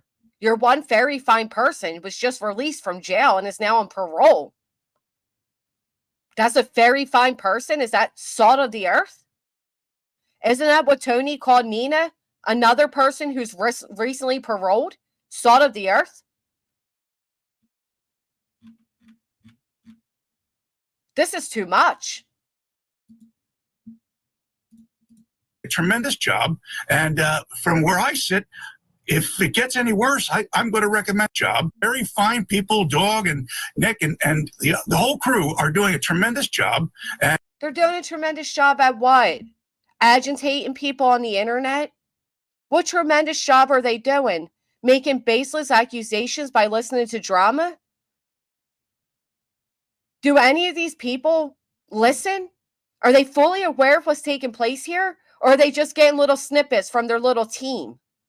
This is unreal. And from where I sit, shame on Court if TV. It gets any worse, I'm going to recommend that they take legal action, because this is totally unreasonable.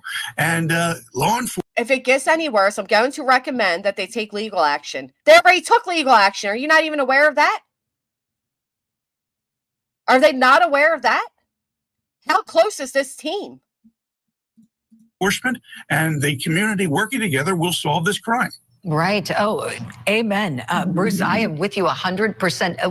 When you said death threats, right away my jaw dropped. That is criminal to do that, as you know. I, like yourself, served in the great Commonwealth of Pennsylvania as a prosecutor, and anybody making those kind of threats should be held accountable legally. You are right. So as a news reporter, ma'am, now ask him who's making these threats and what are some of the threats. Can you show examples for us to put on the screen right here? There is no threats that have been proven. And the threats don't solve the problem, do they? All they do is take everybody a step back, the good people who are searching for this young boy. With respect to Sebastian, Doug, I want to ask you, with respect to Sebastian, the child we're here for, can we get past your personal egos and speak about this missing child that you're supposed to be bringing to the forefront? Can we do that now? That would be great. Realistically, how confident are you in being able to bring Sebastian home? Let's hear it. Well, again, in the very beginning, I thought he might still be with us. It seems like, Sebastian has to have medication for sleep and other things, okay? Having medication for sleep is not going to cause somebody to become deceased. Oh, gee golly. This is real. This is real. This is what Court TV did today. And we have checked everywhere if those prescriptions have been renewed. Did you check the places where your clients or your co-workers, I should say, are getting their truth serum? Did you check those places? Hey, Capital K, thank you for hitting the thumbs up. And so far, they have not. So, again, everything is up in the air. You hope, I lost a little girl, Barbara Katie, and I, hope that she wasn't gone, and she was. So I don't, it is, who knows? We all pray to God that he's, somewhere safe and we'll find him. A Proudfoot neighbor. I am a little sour because I think this is absolutely ridiculous, Brisket Lips. What a cute name. I am a little sour. Hey, do you guys know that anybody come into chat and claim to be a neighbor? Rachel, not that Rachel, could be a neighbor. Laura Lee could be a neighbor. Anybody can claim to be a neighbor. Maybe it's time that again, TBI needs to come out. But when someone gets on whatever it is, TV, internet, and everything, and says, I guarantee you, dog will never, never find Sebastian. You know, so many series on A&E, CM. Who said that? Did anybody hear anybody say that? And can you tell me who said it? I'm not a neighbor, but I see some fuckery. Thank you, Ellie. But Seth said he didn't give him his meds. Right. You're right. Seth said he didn't give him his meds. He gave him sleepy time tea. WGN, my show. We never missed one guy. A couple have gotten away because they died. You notice that he's mentioning like TV shows. So many series on A&E, CMT, WGN, my show. We never missed one guy. A couple have gotten away because they died. So never have we ever missed. And for someone to come on and say, dog will never, ever find him. Yeah, why? You're guilty. Why? Oh, you're guilty. So he's implying that it came from a particular person. Okay. I'm curious. You did something to him. Why? You know, you, again, allegedly is soon to become, with the jury of their peers, a conviction. And I'm honestly asking because I don't know. Did Chris Proudfoot come out and say that? I don't believe anything you say, Brittany. Forward me those emails, please. I love to see them. How the hell would anybody find your email, Brittany, with utmost respect? How would they find your email? You're not under your real name. You'd never come on panel. How would they even know who you are? Can you forward me the emails? I'll pull them up right now. I'd love to see proof of a threat. Here, can you mod drop my links, please? My not my links, I'm sorry, my email. I want to see Brittany's death threats. No, you know what? I'll type it myself. Sorry about the typing noise. I know you guys don't like it, but it is what it is. I want to see proof of threats. I've yet to see a proof of threat. So, Brittany, I appreciate you telling us that. If you could please forward it to me, I'd love to put it up on the screen. Nobody should be getting death threats. Nobody. And so I'm maybe more after that than I am anything else. We've got to find out who was involved in Sebastian's disappearance. Preach, Doug, preach. And we are so sorry for the loss of your beautiful daughter, Barbara Katie. You can't just claim somebody's an alt account. I've been accused of being so many alt accounts. You can't just claim that. All right, so my email has been dropped several times, Brittany. I know you didn't answer me about who in the chat was attacking you, but please forward these emails. That is a pain that I think is unimaginable unless you've gone through it. And you certainly understand that enormous pain that comes with burying a child. And so our hearts go out to you for that and continuing with your resilience in life and in your profession. And speaking of parenting, we're going to be welcoming in Sebastian's father, Seth Rogers, in just a couple of moments. He decided that he wanted to step into a mound of what he thought was dirt, and it was fire ants. And since then, it's always...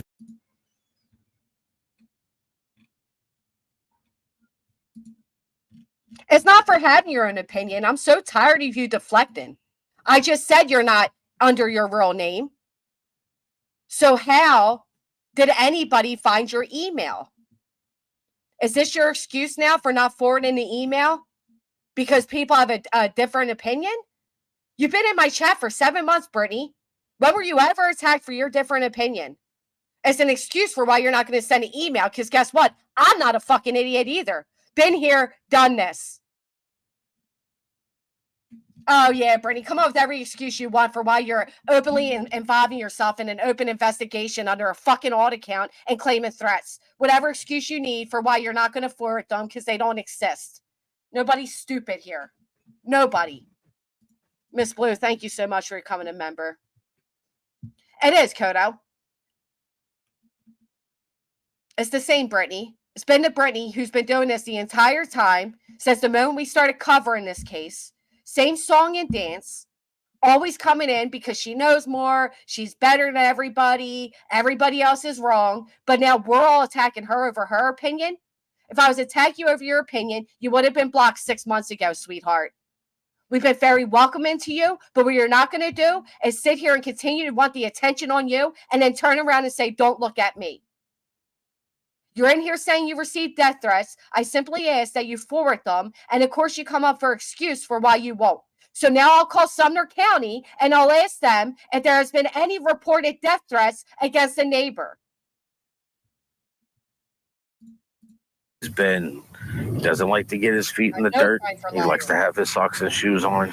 Talking about what, if anything, can tip the scales of justice when it comes to finding missing teen Sebastian Rogers. Will somebody come forward with some new information? Look at Bug here. I physically been to the camper and never was threatened. I blew my horn screaming out the window, wake up, Chris. And you weren't threatened, Bug. It's amazing.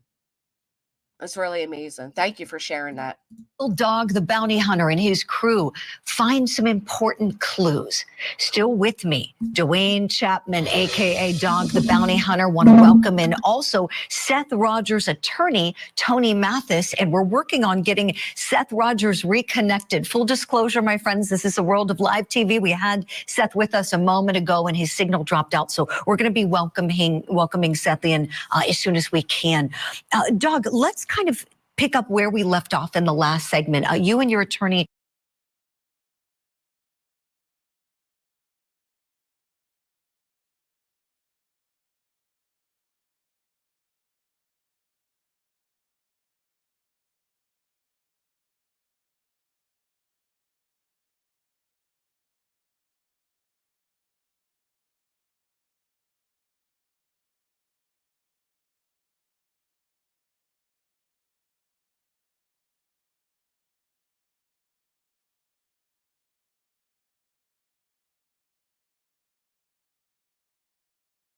I was muted. You did not say they were derogatory. You said they were threatening. What you are, Brittany, is you are a distractor. You've been doing this for 6 months. For 6 months, and I've watched you in every single chat go in there and repeat yourself until you get the answer you want. You have came out here and proudly stated you are a neighbor, but then you claim that you're incognito. Do you think at this point you're incognito, Brittany? Oh, now the threats came from my chat, not from the emails. Oh, okay. You know what we call you, Brittany? A bullshitter. That's what we call you, a bullshitter. Respectfully. I'm saying that with as much respect as I can at this point. Every single night, Brittany goes into chat and she repeats herself until she finally pokes somebody into responding. Rather, that is by repeatedly saying something in a Proudfoot chat that's anti them. That's exactly what you do, Brittany. And your story has changed throughout this stream. First, you said it was threatening emails because you're a neighbor. Then it was derogatory. When asked for proof, you made an excuse why you won't be given proof. And now you're sitting here saying the threats were within my comments. Nobody threatened you. Just like earlier, nobody attacked you. Nobody threatened you in here. I asked you earlier, name one chatter, just one, that attacked you. And you disappeared until you felt the moment to get your attention again.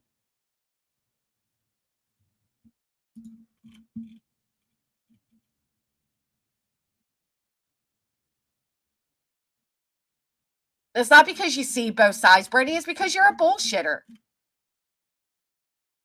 You're saying SF Investigates came to your house. You're saying you got these threatening emails. Now they were derogatory. Now the threats were in my chat. Come on. If you're not going to forward the emails, we don't believe you. And like I said, I will call Sumner County myself and ask them. Oh my gosh, you are so aggravating. They're talking about Brittany J, not you. We've done this since the beginning, Brittany. Every time somebody talks about Brittany J, you're like, I'm not Brittany J. No shit. They're talking about Brittany J, not you.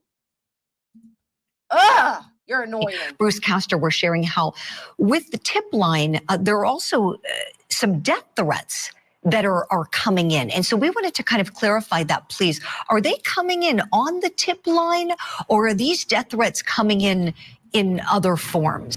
Great. So I will contact Sumner County when I'm done streaming, and I will ask them if they have received emails from a so-called neighbor that were threatening her, okay?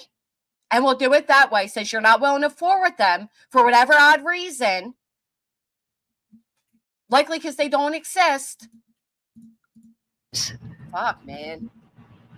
Really, I don't know. Are death threats. We're sharing how with the tip line, there are also some death threats that are coming in. And so we wanted to kind of clarify that, please. Are they coming in on the tip line, or are these death threats coming in other forms? Really, I don't know. I mean, that's one thing my whole career people have threatened to kill and destroy and this, and I'm a this and I'm a that. So I really don't pay any attention to that unless they're within 100 yards. And then my wife, Francie, could... So, dog, you're not going to mention how your attorney sent out a cease and desist claiming you're afraid of a creator? She's a dead shot, so... Matter of fact, what I would say is I would download this if I was her and point out that dog just said he's not afraid of anybody unless they come within 100 feet, okay? Because right there proves that dog all the way in wherever, Florida, I believe they said he was, I have no idea, isn't afraid of the woman over in PA. Really, we don't care. Everywhere she goes, she packs a real gun everywhere. We're in Florida. We go to different states. That's a pistol packing mama. So there's more than 9 shots in her gun. So we don't worry about that, because God, I'm on a mission from God. And if someone takes me out, then the next breath I have will be in the arms of Jesus. So come on with it, Sorry, Gary. You're unafraid. I love it. Unafraid and unafraid. Repeat it several times. So there you go. Thank you, Mr. Blue. I've been coming here for months. Not once have I seen anything rude in this chat. People here are the most civil of all chats I've been to. Yeah, we get a little defensive, but we're certainly not threatening people. We're not being mean. So how am I like BHB? Who said that, Bug? I don't think you're like them. I don't know who said that, but block them. Such a man of faith. That's really admirable, Doug. Tony Mathis, let me talk to you, please. As we're working to get your client, Seth Rogers, Sebastian's father, all ready to join us, what do you think is important for everyone to know at this point in the search for Sebastian, Tony? Julie, first off, let me correct you. I am his spokesperson. I'm certainly not an attorney. Oh, we got some wrong information. I'm sorry. Thank you for that correction. Oh, you don't say. Some wrong information over there. That's amazing. You don't say. They've gotten some wrong information. Shockers. All right, let's check this out really quick. Distraction. I'm telling you now, SF better not come to my door again.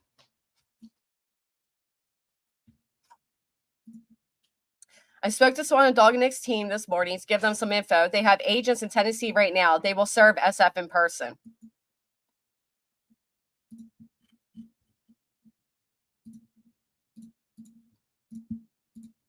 While others conduct YouTube live streams from parking lots, hold panel discussions about baseless and unenforceable cease and desist letters, or only show up for national media to promote a book, I'm heading back to Tennessee on Monday to search for Sebastian. No gimmicks. Action versus acting. I'm also making a commitment not to drug anyone for the sake of interrogation while in Tennessee. Sebastian Rogers is not a for-profit entity. He is a missing 15-year-old boy who needs to be found. Amazing.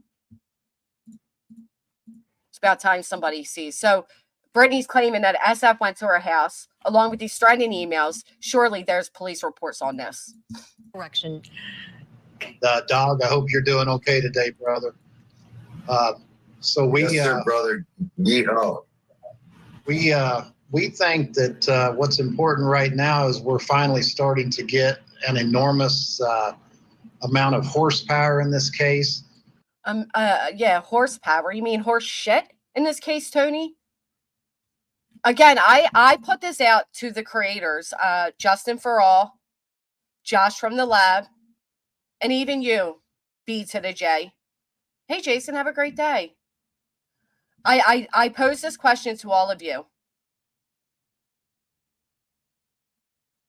If the Proudfoots were doing what Seth Rogers' team right now is doing, would you be okay with it?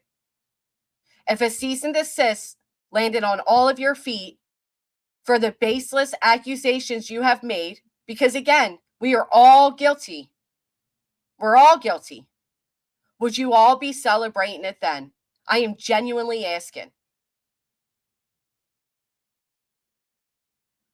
Because there's a lot of people that on one hand are screaming about Betty's constitutional rights while supporting these guys trying to stop others' constitutional rights. So which side is it really? Because it doesn't come down to what is legal or morally right. It comes down to if you support Seth or you support the Proudfoots. It's actually horrible. I can't believe people aren't like all, you know. I agree. When Dog and Nick came in, they came in with a team of social media people, a team of investigators, a team of a legal team, and the case literally went nationwide overnight. So we're kind of getting reorganized. We're getting refocused. We're trying to get the people that want to be involved in this case refocused. Has anybody reached out to Court TV or any other organizations to question the way these guys came in? Because I wrote it the other day. It was deleted. But my question was posed as, let's see. One question I had was, they were all deleted, but what exactly is your team doing to help in the search for Sebastian Rogers? So far, there's been a lot of spewing of misinformation as facts and defaming statements towards the other parents, along with drama. Delete it. When representing yourself as professionals, there's been a major lack of professionalism. What exactly is the goal here? Respectfully asking. Delete it. Your client has come out here making bold, defaming statements against a family without knowledge of the basic facts. Do you have any comments on his antics and purposeful agitation in a missing child's case? Delete it. And they're genuine questions I have. Are they aware of the way Nick has come out here and presented himself and their organization? Of course, Tony loves it because we all heard Tony on that phone call where he's literally threatening and blackmailing people. We've heard it. You call it what you want, but I call it blackmail. Focused, where we've got one goal and one mission. And the truth is, you know, everybody involved in the search, we don't all have to like each other or get along, but as long as we've got a common goal, then I think with Dog leading the charge, we can win here. And that's what I've been saying, Mr. Mathis. So please tell me why you're over there super chatting somebody to go at other creators. Everybody has the same common goal, so why is there such a divide?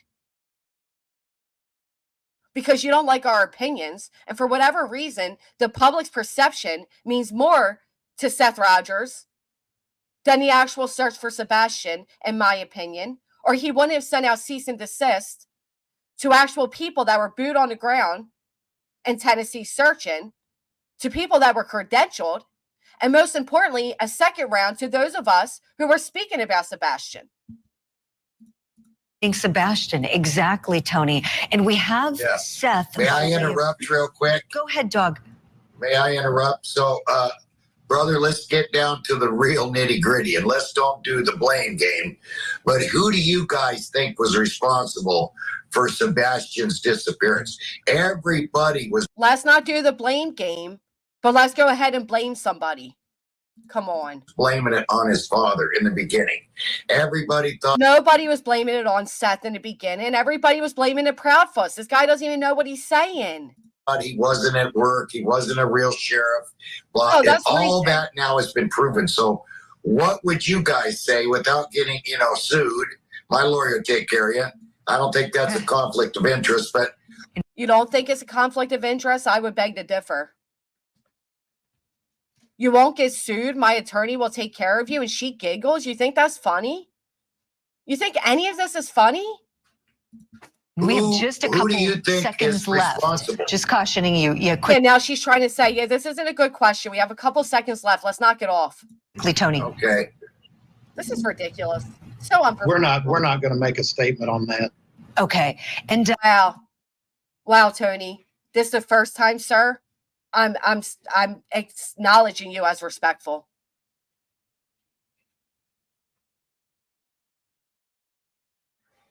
You know, Sammy, have you noticed that Brittany says that every time after I say it? I'm honestly asking, has anybody else in the chat noticed that Brittany repeats what I say? Just put a 1 if you noticed it. If you haven't, don't, you know what I mean? Don't just flatter me. So yeah, I've seen it. I've noticed it. But there's been several times now she has literally verbatim stated what I say after I say it. How are we all supposed to come together when that's what you guys are doing? Hell, I can't even go into chat without being attacked. There's quite a few ones because I mean it's not hard to say. It's very obvious. But okay. I'm glad you have a change of heart. Thank you, Tony. My lawyer will take care of you. I don't think that's a conflict of interest, but and we have just a couple seconds left. Just cautioning you. Yeah, quickly, Tony. Okay. We're not going to make a statement on that. Okay. And I think we have Seth's audio, I'm being told. We don't have a video signal, but Seth, if you're there, we have a couple of seconds. Where is your head this morning, Seth? Just trying to mull over all the... Yeah, I don't watch either. I would have never known she said that if it wasn't written in my chat. But I'm not surprised because that's exactly what I've been saying for 2 days as I'm being chased out of chats. The only way we are all going to really put Sebastian back in the center focus is if we put aside our pride on different opinions. Which is why, again, I am respectfully asking for anybody, Justin, the lab, we can stream to our respective chats, a dual stream, but I would love to have an adult conversation on why they feel how they feel, why I feel how I feel, and let's see if we can find some common ground. I think that would be great. Let's hear what Steph says. Just trying to mull over all the intelligence that has come in to try to find out if any of it's going to lead me to my son. Right. Are you hopeful this morning, Seth? I'm hopeful every morning. That's the way to be. I'm hopeful every night. Anything you want to say to everyone who's searching and wants to find Sebastian and bring him home? I appreciate everybody that's goal-oriented in finding my son, Sebastian. If he did truly appreciate them, he would appreciate those that have billboards up or blipboards. They can't girl next door, and I hate that. I hate that. I will say, when I went into Justin's chat, Justin did tell his chatters, knock it off. I will say the lab welcomed me, and his mods were very welcoming to me. They didn't treat me disrespectfully. And Mr. E did apologize for me being blocked and unblocked me. That's a beginning ground, right? But honestly, a lot of it comes down to the chatters. We got to learn to stop disrespecting people over a different opinion.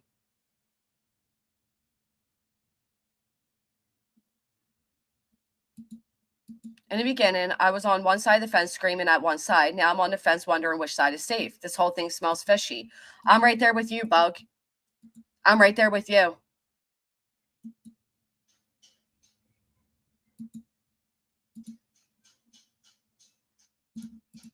Action is the only goal. Finding him is the only thing that matters. That's right. To me. We are out of time. Thank you all. Let's bring some. I don't know how Betty streamed that without any commentary or fair use. I wouldn't doubt she gets struck. I don't know if you do panels, Bug, but if you're up to it, you're more than welcome to come up. I'd love to hear from you. I'd love to hear about your beginning thoughts on it and where you are now. I think it oh no, I was blocked. I was blocked. I think people that open their eyes is a good thing. And I'll tell you what, I'm opening my eyes. And I'll tell you why. Because this entire time, my main thing was I didn't like the things that Seth was saying. Right? I know, me too, Charlie baby. And that's what I've been pointing out. I don't think Seth is guilty, and I can't say it enough. I do not think Seth is guilty. I know we can speculate the possibilities if Seth were guilty, how it could happen. But I've been saying for a long time now, I feel Sebastian ran out of the house for one reason. But I'm also starting to feel like a lot of people are taking a lot of hits for defending the Proudfoots. And where are they at? What are they doing to help out everybody who's being now targeted for supporting them? Why aren't they going to and seeking their own action against creators that are saying without a doubt that they hurt Sebastian, that they did it, that Katie's an alcoholic, and all these other things? And I get it, because they're focused more on Sebastian, right? That's their forefront. And while I respect that, I still don't understand. Unless, I don't know. There's a lot of rumors and stuff, so I don't know what is what. Hey, Mystic. So, but they are looking Turtle Madness. Again, because we're social media people and we're used to seeing things on social media.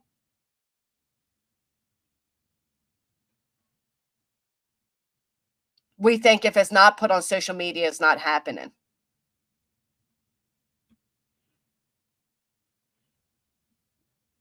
It's not necessarily stalking mystery. This is why people don't admit to what they do, with utmost respect. Because there's always somebody somewhere that's going to hold them. Same thing happened with Regina last night on panel.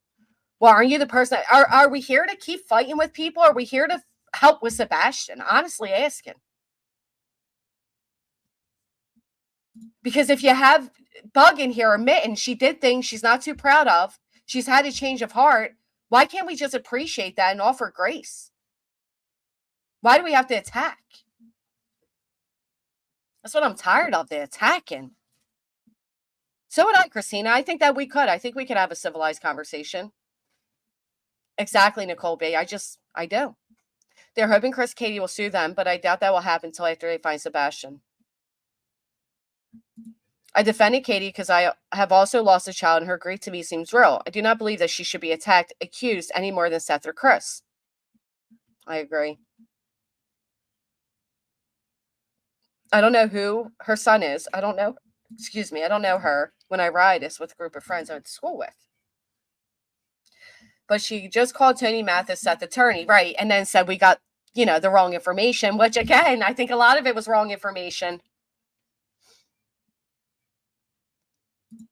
And what if Sebastian drowned in a retention pond, security found him, corporation hit his body construction site to avoid liability? I don't know. I don't know, Angel. I don't think it achieved anything. I think she was angry. I think she was on the wrong side of things, and she was opinionated. I don't think it changed anything. Court TV, News Nation, NG, and the rest are disgusting. None have done their research, and they continue to support these idiots who show their peen on live, pretend to masturbate, and air Sebastian's private conversations. Information. I was against KP and CP in the beginning, but for me, it started to change when I, for myself, noticed the things Seth Rogers was changing his story and things he admitted to doing. My opinion, that's just me. That's how I feel. It's just the way he's handled everything.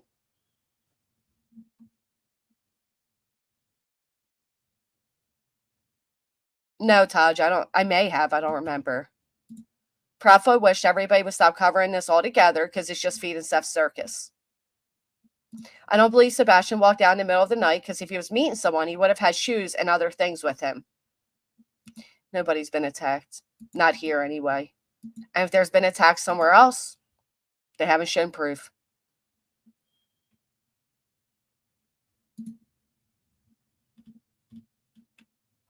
Chris, Katie, and Steph need to tell everyone to back off, and the three of them need to band together for Sebastian. Stephanie, welcome.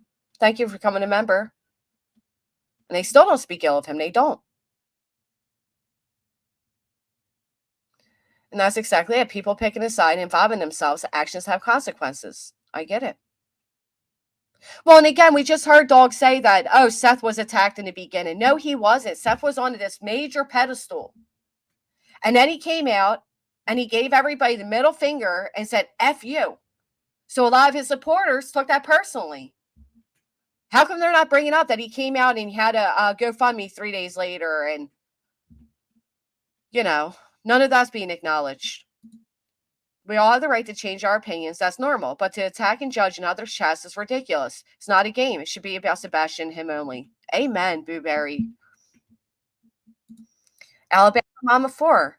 I ran against accusations against KP and Chris and Katie, but now I don't support any of the parents. But Seth can't be clear just because he searches. Susan Smith searched too, and you see what happened there. Great point. Let me fix this. That is a great point.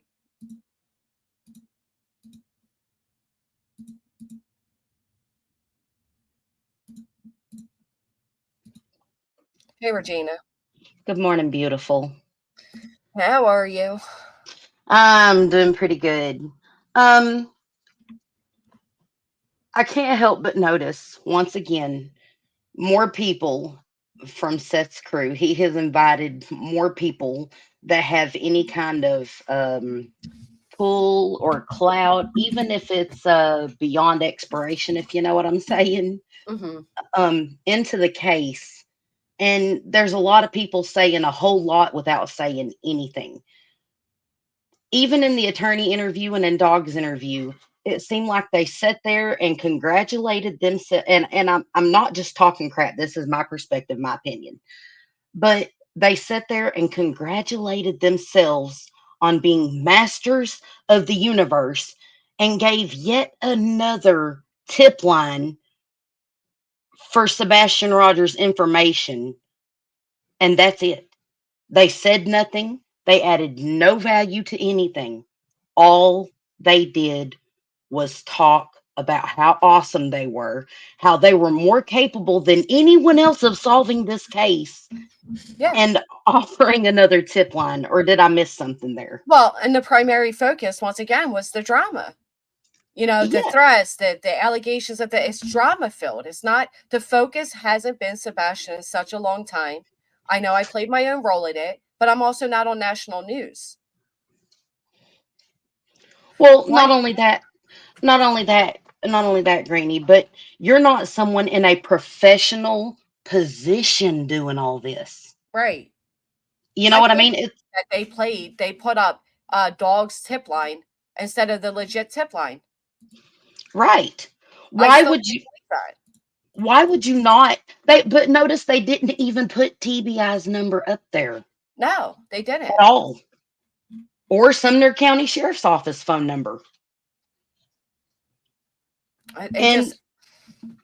Why would they do that unless they are somehow looking for information and trying to get around like they're the heroes in this somehow? And that's the mentality I see from almost everyone on Seth's team. And you can correct me if I'm wrong on this, but every last one of them has this delusion that they are superheroes here to save the day and actually offering absolutely nothing. Well, right. They wouldn't even answer my question of when does this searching actually begin? What is your plan to do so? And it's not, we're not hearing it.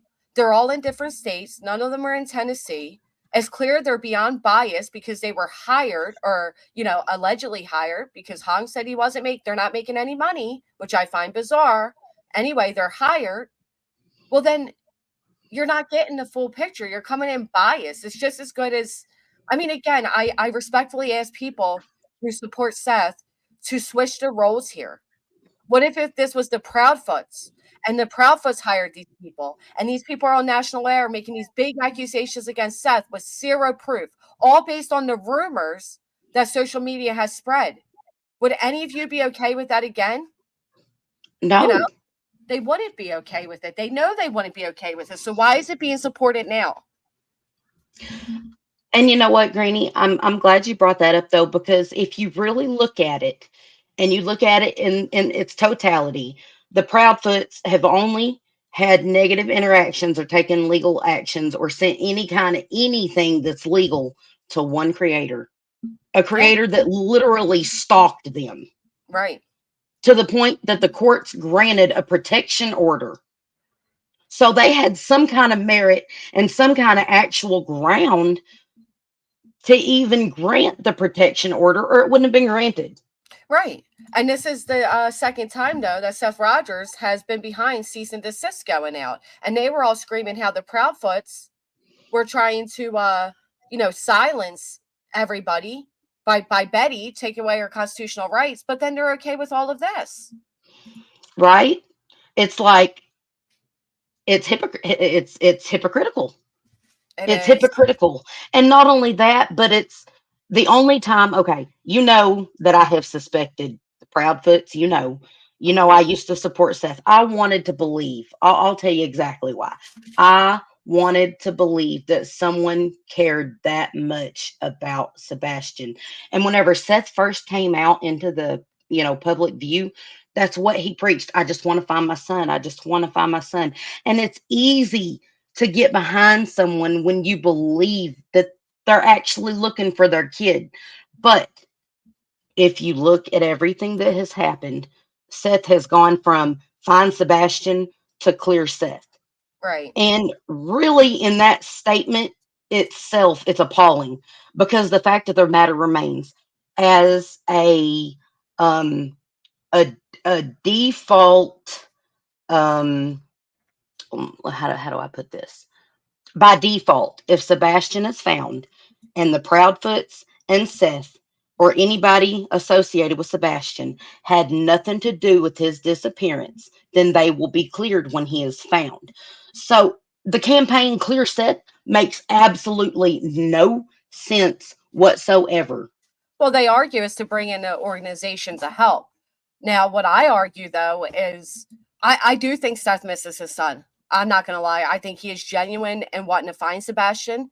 I think that he absolutely misses his son. I think he's trying to do whatever he needs to do to find his son. But I also think at the same time, he has people like Tony who care more about the public perception and is in his head telling him this stuff is important to acknowledge. Because again, Seth said as much. Tony says Seth is having a hard time sleeping at night. Seth said as soon as he starts to fall asleep, he gets a phone call from Tony telling him so-and-so said this on social media, which tells me it is Tony that is behind the drama aspect of all of this. And he doesn't have anybody in his ear to tell him, listen, the public doesn't matter right now. Let's just find your son. Who cares what social media is saying about you?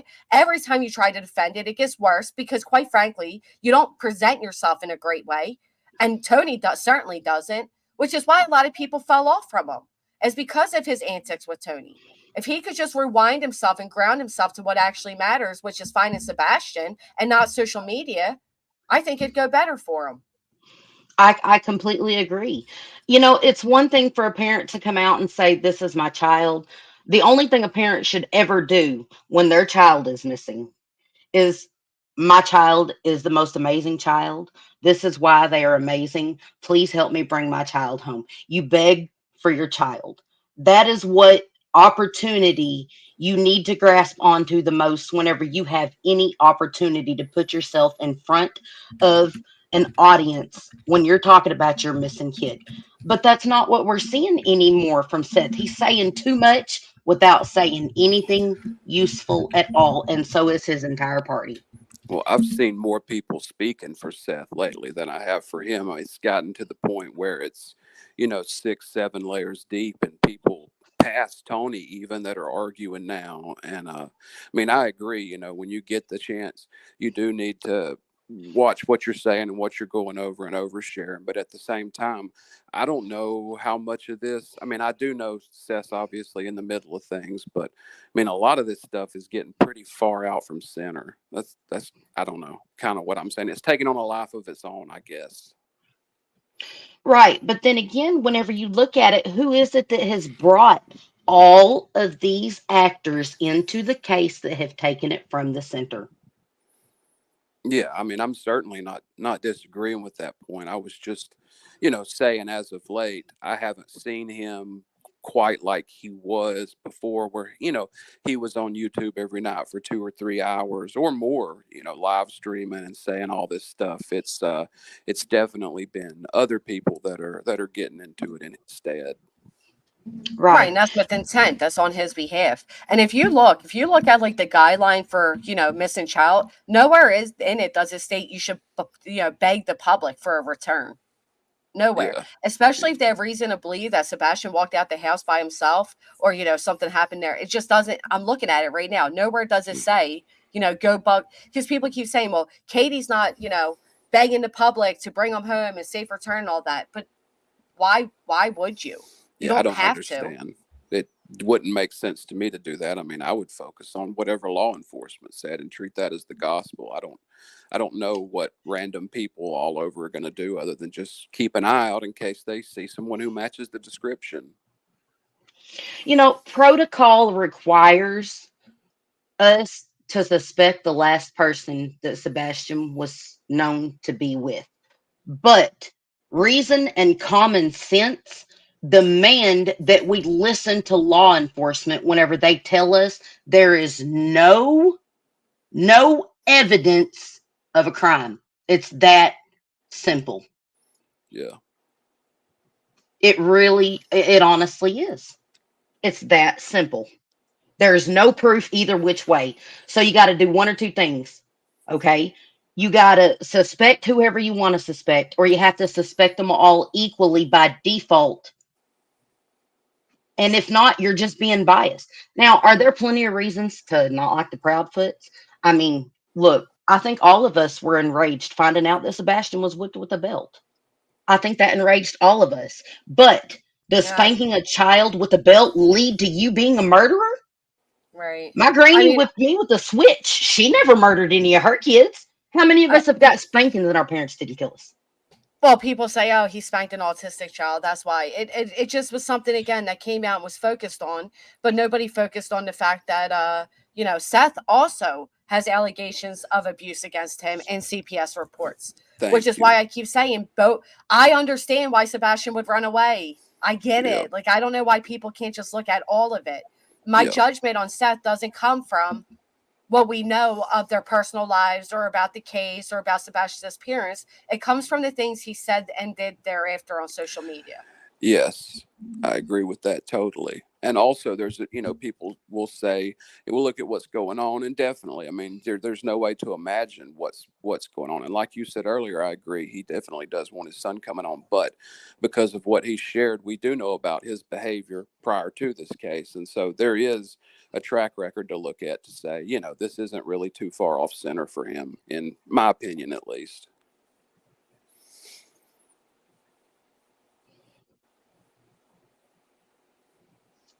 Now, a lot of people are asking, I don't know if you guys want to be up here for this, but I'm going to acknowledge the whole barbecue having the fundraiser and all that. I know a lot of people are asking how I feel about it. I feel it's premature. I feel people have a reason to be suspicious, especially after she just came out with a, raised 20+ K for blip boards. I was on the panel over at Queens where she said, if I was able to raise this amount for blip boards in this amount of time, I'll easily be able to get attorney fees. And I even said, well, respectfully, that was raised because people cared about Sebastian. Yes. Not agreed. because, not because of you. And not saying she doesn't have support. I'm sure she does. But you can't act like all that money came in because it was you doing it. It came in because people care about Sebastian. Yeah, it's a huge difference in getting money for a case where there were a lot of people in the audience, I said, that was saying, sit down, try to squash this, don't do this, compared to getting money for a missing kid that we all want to see brought home. That's a massive difference. I agree. I agree with that too, completely. It seems like there's been hand over fist money made in Sebastian's name, and you cannot. You know what? I don't believe anyone can show me the receipts that all that money has gone into Sebastian's case. Period. Like, there's been so much money made on his name, and not near enough actually put in to finding him, in my opinion. I think that reward by now should probably be up to close to $150,000 with all the money made on his name. Just saying. Well, I think for the blip boards, she has been rather transparent with them. I mean, I don't know. We don't know exactly how much was brought in, but we see the blip boards are out. Maurice, but Chris should not hit someone else's kid. He is a bully. He is disgusting. He be online kicking it to other women like TL. I strongly disagree, and here's why. Because you can't say that he should not hit someone else's kid when they are the parents, all three of them together. They came out and said all three. Seth even called him his dad. If Chris was housing them, feeding them, clothing them, and take care of them for 8 years, it is up to them what their disciplinary actions are. It's up to Katie and Seth what they are willing to allow. So we have no right to judge that. I don't think he's a bully. I don't think he's disgusting. And I don't think he'd be online kicking it. He was on the phone with Terry Lynn, and she illegally recorded him to play it for all of you, where she was actually being flirtatious and directing the conversation because she knew she was recording it. So I disagree respectfully. And being extremely biased too. I mean, my God, she was doing Olympic level mental gymnastics to try to make him look bad. It was so gross. I completely agree with that. And that is one thing actually from Chris Proudfoot's interviews. I know some people don't agree with the way he said it, but he was right whenever he said, if you're in a relationship with someone that has children, you both have to be on par in the discipline of that child or it will not work. Well, and I know this. That's absolutely. I certainly didn't beg Nick to come on. I didn't even request Nick come on. I didn't know. That's somebody asked if I would have him on panel, and I said, yeah, I'd love to talk to him. That's not begging somebody to come on. See, that's the problem. So many little like misrepresentations and drama lovers, all these people that are hyping this up to be drama focused is exactly why this is where this is at. Telephone game for sure. Well, it's not even a telephone game. It's them just lying. Straight up lie. Well, yeah. And you know something else? So many people want to, and don't get me wrong, histories can have a lot to do with what someone does today. You know what I'm saying? History tends to repeat itself, but you cannot look at someone's history and say, oh, he spanked Sebastian with a belt, so he killed him. Or, oh, Katie was the last person seen with him, so she's absolutely the only person that, you know what I'm saying? Or Seth said this, and it wasn't good about Sebastian, so he has to be the one. Like, none of the things, even though I don't like any of the parents because of their behaviors, not one thing in any of their behaviors adds up to murder. It really doesn't whenever you look at it. That's not what happened, Charlie, babe.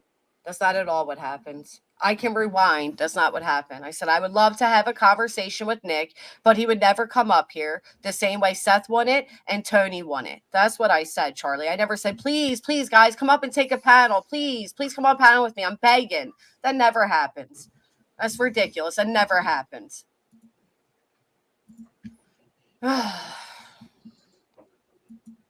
Yeah, I just don't know how, we don't know enough to say that anybody did anything. What we do know is that Sebastian lived a tough life. Yeah. The other thing we know is that on the flyer, it clearly says he went missing on, after midnight on the 26th. And right before that, it says that the last person, essentially that we know of who saw him was his mother. And that was on the 25th at 10 or whatever. So, I mean, even in the initial document, if you kind of read it in a certain way, the way it reads to me, if she saw him last on the 25th and he went missing on the 26th, I mean, I don't know. I think there's some level of message in that people aren't picking up on.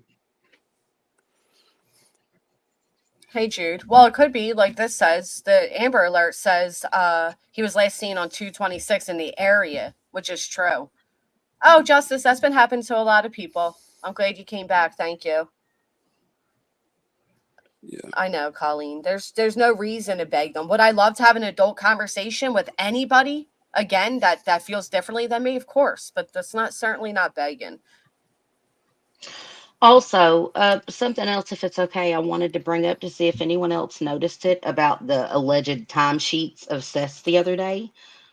Did any of you remember when Chris Proudfoot said he called Seth Rogers? It was before 7 a.m. It was right after they got off the phone with the sheriff's department. Do y'all remember that?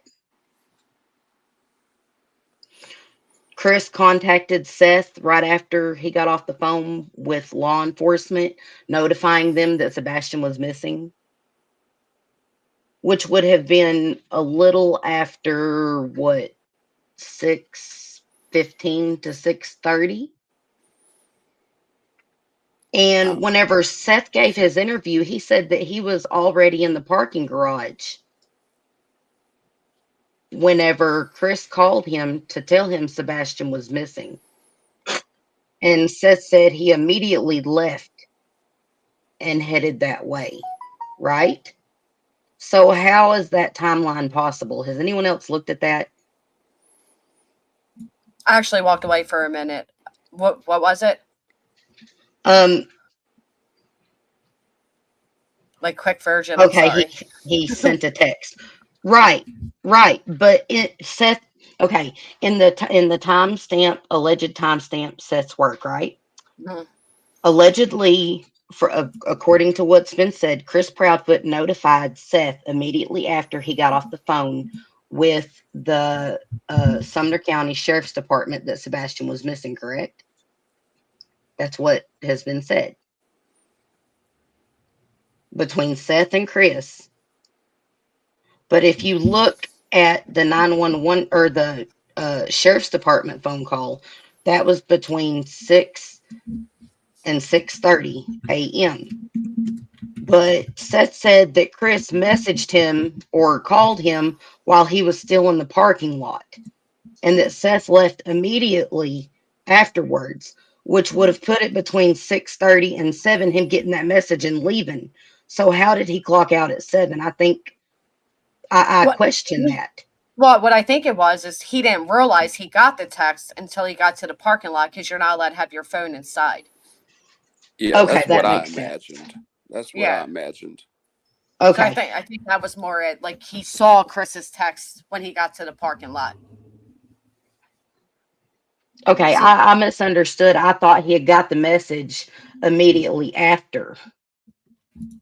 Yeah, no. They called the police department. I misunderstood. Yeah, because when you work inside a jail, you're not allowed to have your phone on you. So he didn't see it until he got to the parking lot where he was able to check his phone. Okay. Yeah. So as soon as so they are investigating something to do with his time card. We just don't know what. That's definitely happening. Yeah, from what they were saying the other night, there was some, which I know you know this better than I, but some investigation that Mr. Smith guy turned in about, I don't know, issues and debates over folks clocking in for other folks, which is, a pretty common thing that happens, I think. That's why a lot of places are going to like fingerprint scanners on the time clocks now. Well, if that's the case, then that's important, because if he didn't really clock himself in, that's a problem. Oh yeah, and I'm not making that assertion either. I have no idea about any of that. I'm just speaking clearly as somebody who's like had to manage that part of it before. I know, I've dealt with employees doing that a whole lot, and then that guy said that the other night, or his wife perhaps was the one who said it over on another place. Yeah. Well, that would, give why there's an investigation.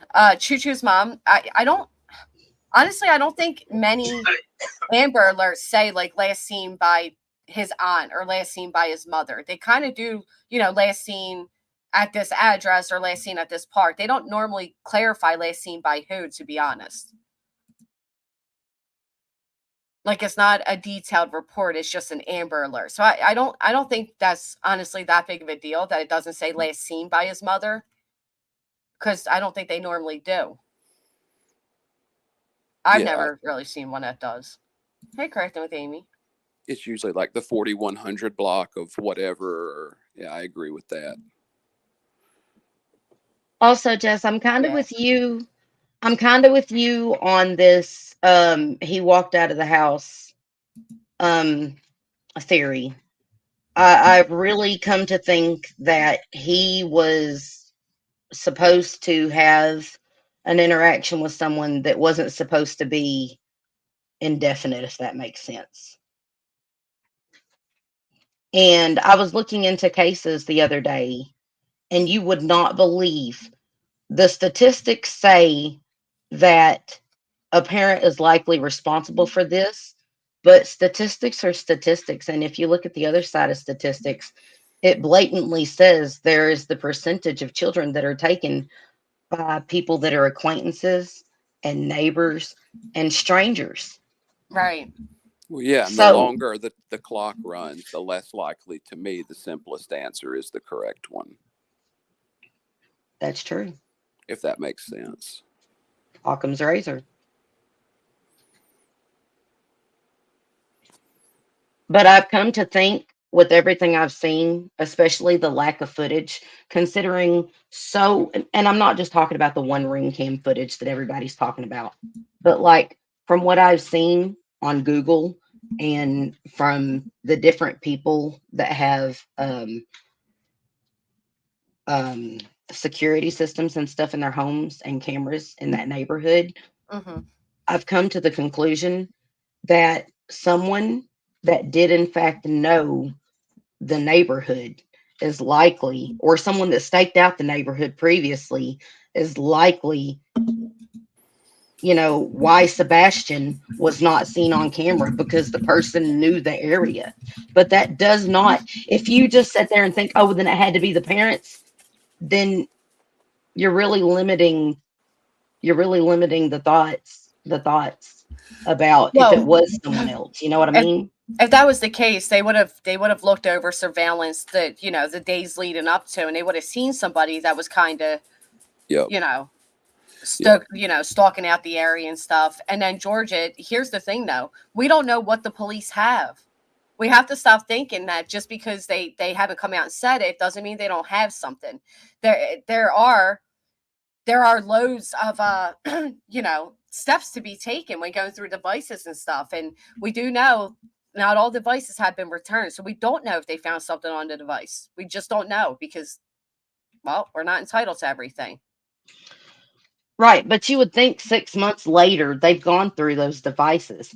And the thing that alarms me about those devices and them not giving it back over is if a device has been cleared, why haven't they given it back unless there was some kind of evidentiary value or lead on that device that they are not telling us about? My understanding is they gave everything back that they took from the Proudfoots. The only thing they haven't given back is something assessed, but I'm not really sure what that is.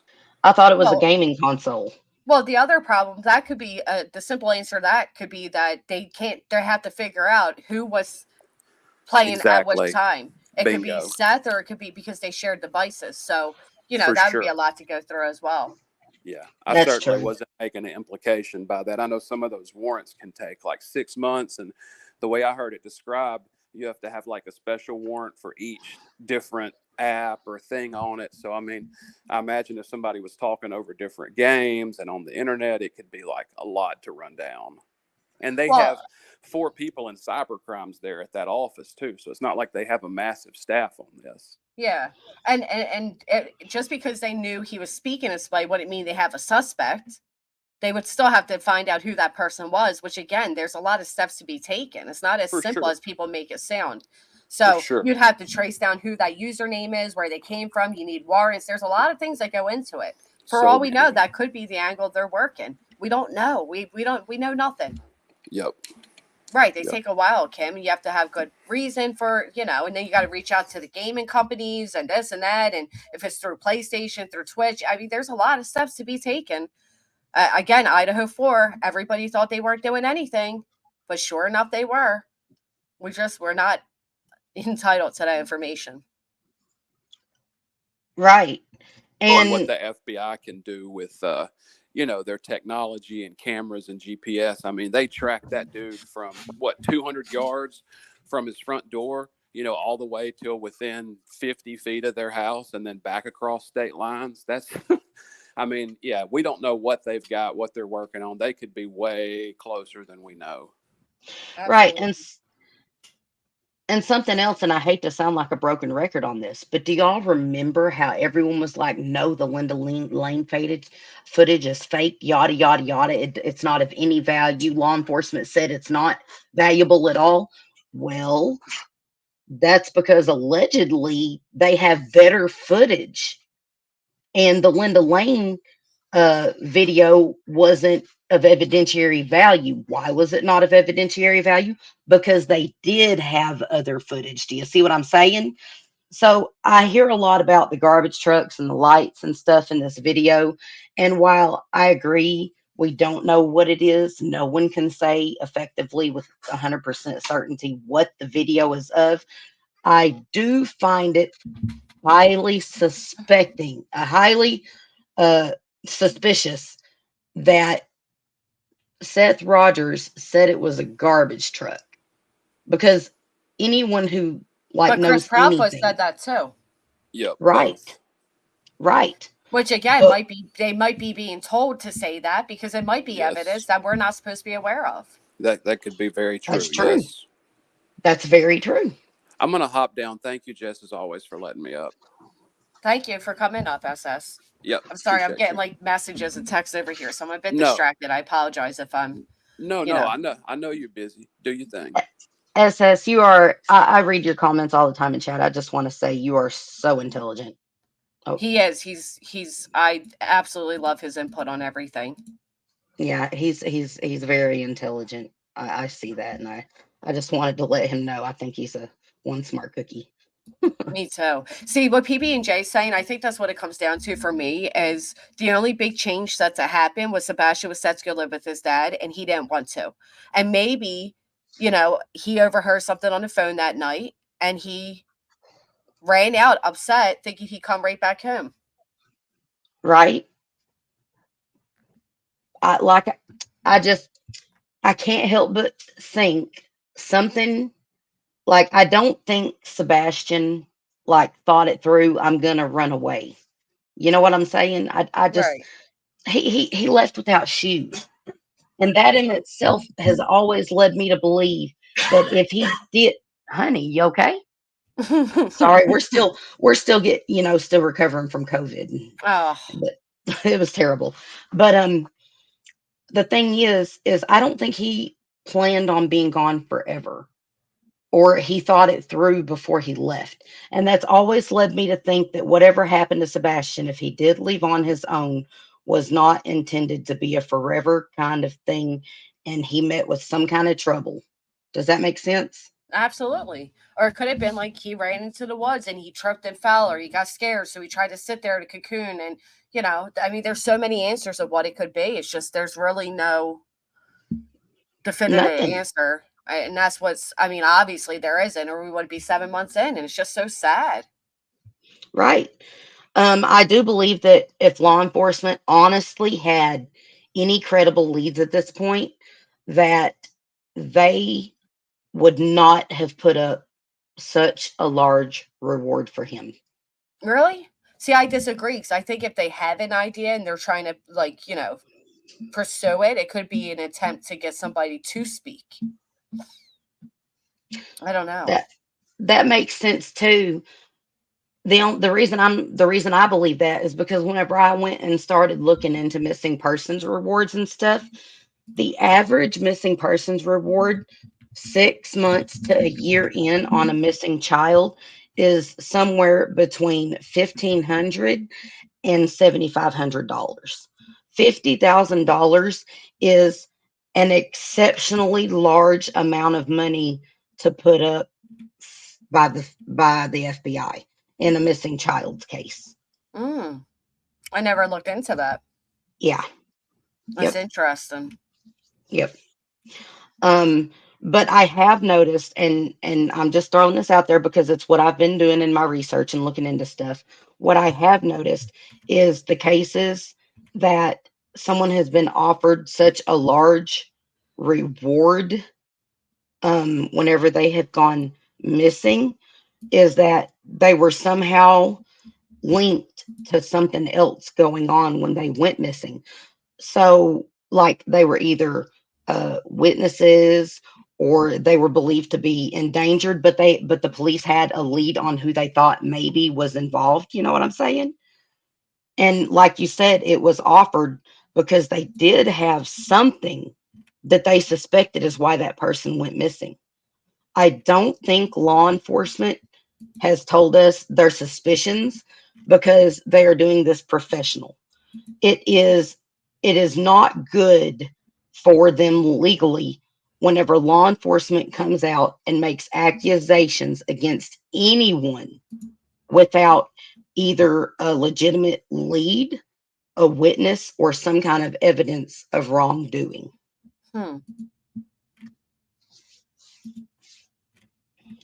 So, and that's just what I've picked up in my research and stuff.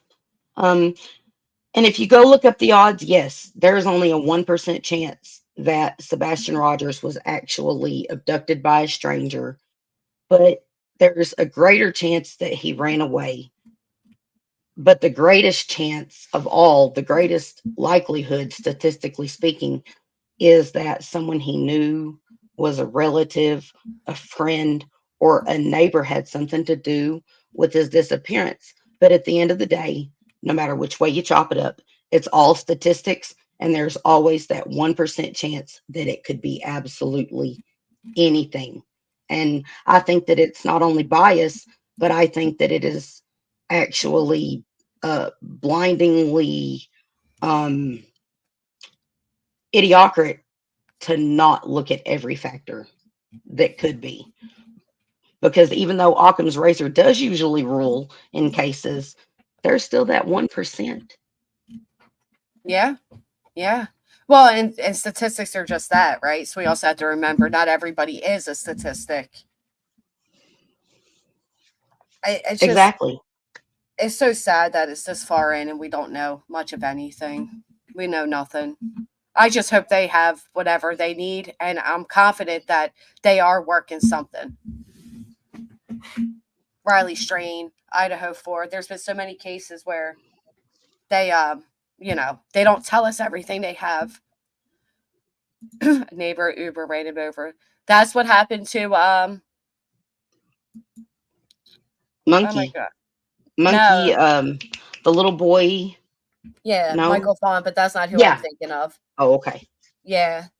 Now her name just flew out my brain, but that did happen where everybody thought it was the parents. They must have done it. They were abusive. The stepmom was abusive. And here was the UPS driver.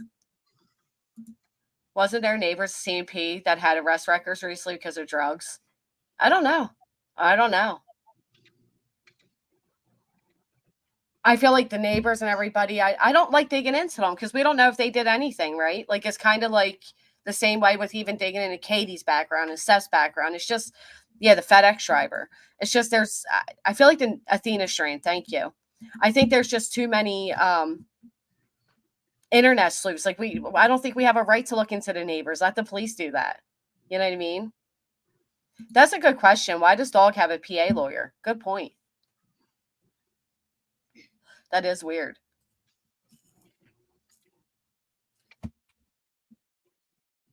Hold on one second.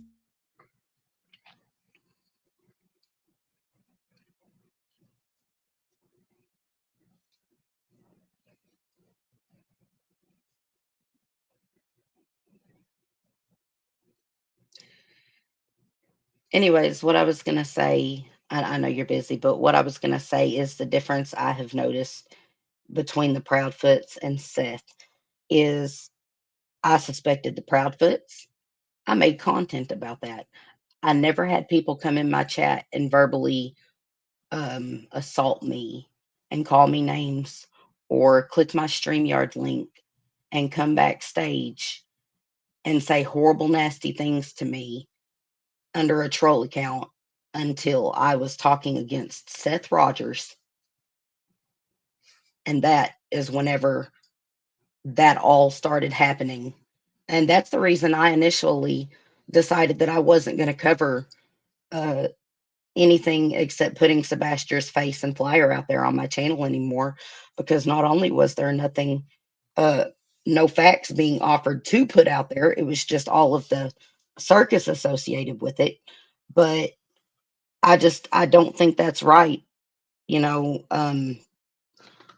It's okay as long as I'm scrutinizing someone else. But as soon as I scrutinize, it's okay for me to scrutinize the Proudfoots. But as soon as I scrutinize Seth, he's pulling people into my chat, and this happened, back when with the Brittany J thing, but that's the only time I ever faced anyone talking horribly to me or anything in my own stream was whenever I was speaking out against the American Pie embarrassing comments that Seth made about his own son. That was it.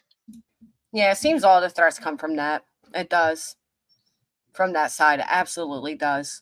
I think Tony and Seth are jealous of others making more money. Neighborhood kids would play flashlight tag late till late and remember his flashlight was missing. Perhaps Dog is playing a game with Sean. Keep your friends close, your enemies closer kind of deal. I don't believe that. Circus is definitely the correct term. I don't believe that they're doing this for to do an inside job on Seth, or I know many people are thinking that. I don't believe that. I don't think they play games like this. You don't have to publicly go into a chat or social media and put out bad stuff against one parent to try to get the other parent to speak. There's a more professional way to do that, and I don't believe that these people would do that, as undercover, any of that. I believe they are absolute fools that saw publicity within this case, came on as 7 months late, buttered up to the right fools that would buy their foolishness, and here we are. I think it's just that. Yeah, because it's not official. The $50K that Dog and Nick or whatever are allegedly offering is not official. It's not going to be recognized by FBI. The only official reward is through the FBI. They're just not. Yep. And those funds come directly from law enforcement and their funding. Right. And it says up to 50. It's not even, you're not even guaranteed the 50. Well, and I feel like they need to. I feel like at this point they need to. I feel like we need a presser. This needs to be acknowledged. What's going on doesn't seem like legally right, let alone morally. And I think they need to address it. I'm still very curious if Brittany has reported her threatening emails to the police and that, SF Veskey supposedly knocked on her door. Which, why would you have a problem with that? You know what? I'll be honest. I'm starting to find Brittany a little suspicious. From day one, she has entered onto YouTube under an alias. Her name's not Brittany. She just came in every chat and screaming from the rooftops that she is a neighbor. She has asserted herself on every wish chat there is, always bringing attention back to herself. And what they say, a lot of times, people that are guilty of something will overly involve themselves. Look at the people that they're the ones that committed the murder, and there they are asking for all the interviews and all these things. Who the hell is Brittany? Why is Brittany always looking to have eyes on her? I'm finding her a little suspicious, and she's so easy, to make these bold accusations such as the chat's attacking me. I've received death threats. Well, now they're not death threats, or that. I just, what is it really? Right. Talk about backpedaling. First it was death threats, and then it was being harassed. Right. Then it was just, well, they were deplorable. Like whatever the word was that she used. Something's weird. Is Brittany Bobby? Right. Something's weird about her. She won't take a link. I don't know. She bugs me. She wouldn't even forward the emails and became like excuses as to why not. She's rubbing me the wrong way. She has always wanted attention. Every time people are talking about the other Brittany, she swears it's about her. And we've clarified this from the beginning. And she won't just, she still tries to make it about her. It's weird. I don't like it. They do always street that we've always, that's one thing they say a lot. That couple we found the body yesterday don't seem to be getting a full amount of the reward fund. I knew that would happen. That actually happens a lot with these rewards. Sometimes they aren't even paid out at all. Yep. Because of the stipulations put on them. That's a shame. You need your eyes on Chris and CP. Who's Chris and CP? Do you mean Chris and KP?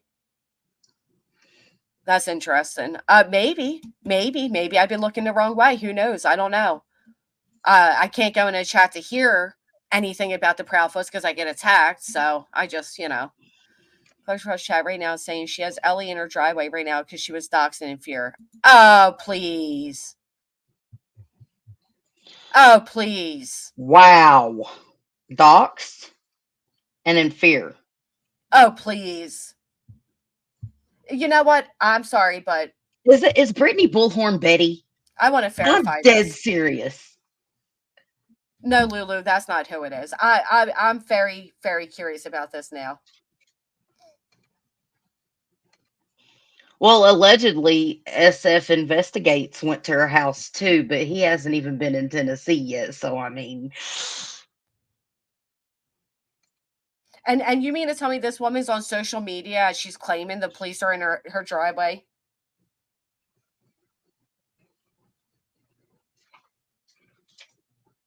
right on. I don't believe her. I don't believe anything about her. I do find it amazing, Granny, that every time, the past couple of times you've gone live and actually have things you actually want to talk about that are relevant and valid, someone has come into your chat and flipped the Distracted. entire flipped the Yep. entire script and distracted. It's Yep. almost like it's intentional. Probably is. In this chat, that she lives 3 houses down from Proudfoot's home. She practically doxed herself. Oh, wow. Oh, wow. So she doxed herself, makes that comment here, then runs in another chat and claims that she has Ellie in her driveway, yet she is on social media telling everybody she's afraid. She was Dorothy. I remember that. Wow, she's a trip. She's an absolute trip. Isn't I'm not trying to be funny, but isn't that kind of behavior associated with dissociative personality disorder? Well, I have no idea. There could be so many different things. Just, wanting attention. Just a troll. Just, desperate to be seen or heard. I don't know. This is weird. It's exactly crazy. One shot. It is crazy. All the people that have built themselves up to this grandiose, they matter more than the case at hand, and they know more than everyone else, whenever really, honestly, none of us know anything. I mean, except for what he said, she said that's been going on in the circus. Sadly, that's all it seems to be left to talk about in Sebastian's case. Yep. Is that what she's saying, Choo Choo's mom? What a joke. There's something weird with her. I can't. I'm done with her and her antics. I knew something was wrong with her as soon as you showed her chat message and I seen the logo that was associated with the name below it a while ago. I knew. I knew, Granny. Unreal. Oh, and now BJ's also getting threats. Oh, please. I am so done with these people. Regina, I'm going to wrap it up. I have so many side things going on. I'm getting a headache. These people are unbelievable. I can't with this anymore. I can't with this anymore. Oh, I get goodness. it, Granny. Thank you for being such a gracious host as always. Absolutely. And, thank you for joining. And you're welcome. It's a pleasure to actually be here. I'm glad that I didn't get lured down that road further, if you know what I mean. Yeah. Yeah. Yeah, it was easy to do. Yeah. Yeah. And like I said, I wanted to believe in Seth and, that he just cared about Sebastian, but that's not the behavior I've seen. So people always ask, "Oh, well, which parent do you support?" I don't support any of them. I support Sebastian and finding him. That's so it. Sad. It is. Look what he's going to come home to. Yeah. If he's found, look at what he's really going to come home to. Quite a thing to untangle. I agree. So, God bless you, Granny. Thanks for having me. Great live. Thank you for coming. I hope you guys feel better. You're welcome. Thank you. Thank you. Bye, girl. Bye. I think the threats are all coming from inside the house as well. I absolutely do. Kodo, she's now in another chat claiming that Ellie is in her driveway, that she was doxxed, and now she's afraid for her. Oh, I meant here. She's afraid for her life. That's her latest claim. But she just sat in his chat and said she lives 3 houses down from the Proudfoots. I can't with all these people. What is going on? Honestly, what is happening? What is this, Kodo? What is this? What is happening? From day one, she came out screaming she's a neighbor. She's tired of the traffic. Oh, you don't know what you're talking about. This is wrong to say and do. Blah, blah, blah. But yeah, she's been here since day one. And why, if they were Kodo, why would she be on social media still? Okay. Why would you be in a chat box, type into a YouTuber instead of dealing with the LE in your driveway? Like, no, it's the Britney chatter, Tian. Like, so desperate for, like, attention. And now you got the other one claiming she's now receiving death threats. And Nick, will you please help me? I mean, come on. Enough already. Makes no sense. Right. If Ellie's there, then you're safe. Makes no sense. I am so over these people for today. This is a complete distraction. I can't believe this. This is absolutely unbelievable.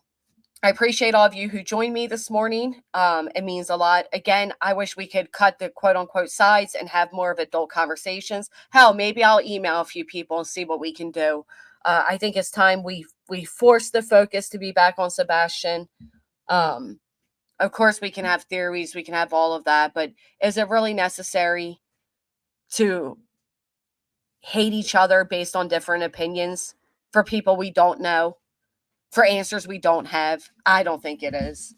If you haven't, please consider hitting a thumbs up. I appreciate you all being here with me today. Thank you to the lovely panel guests. As always, you are appreciated, and we will end out on the same note we always do, keeping the hope, keeping the faith, and keeping the facts.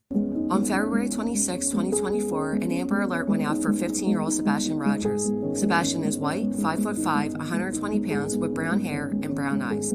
Sebastian was last seen wearing a black long-sleeve shirt, black sweatpants, and glasses. He has a medical condition that may impair his ability to return safely without assistance.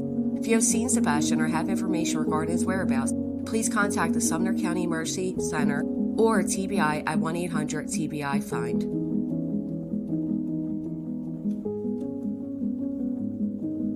Let's take this moment to pray for Sebastian's safe return.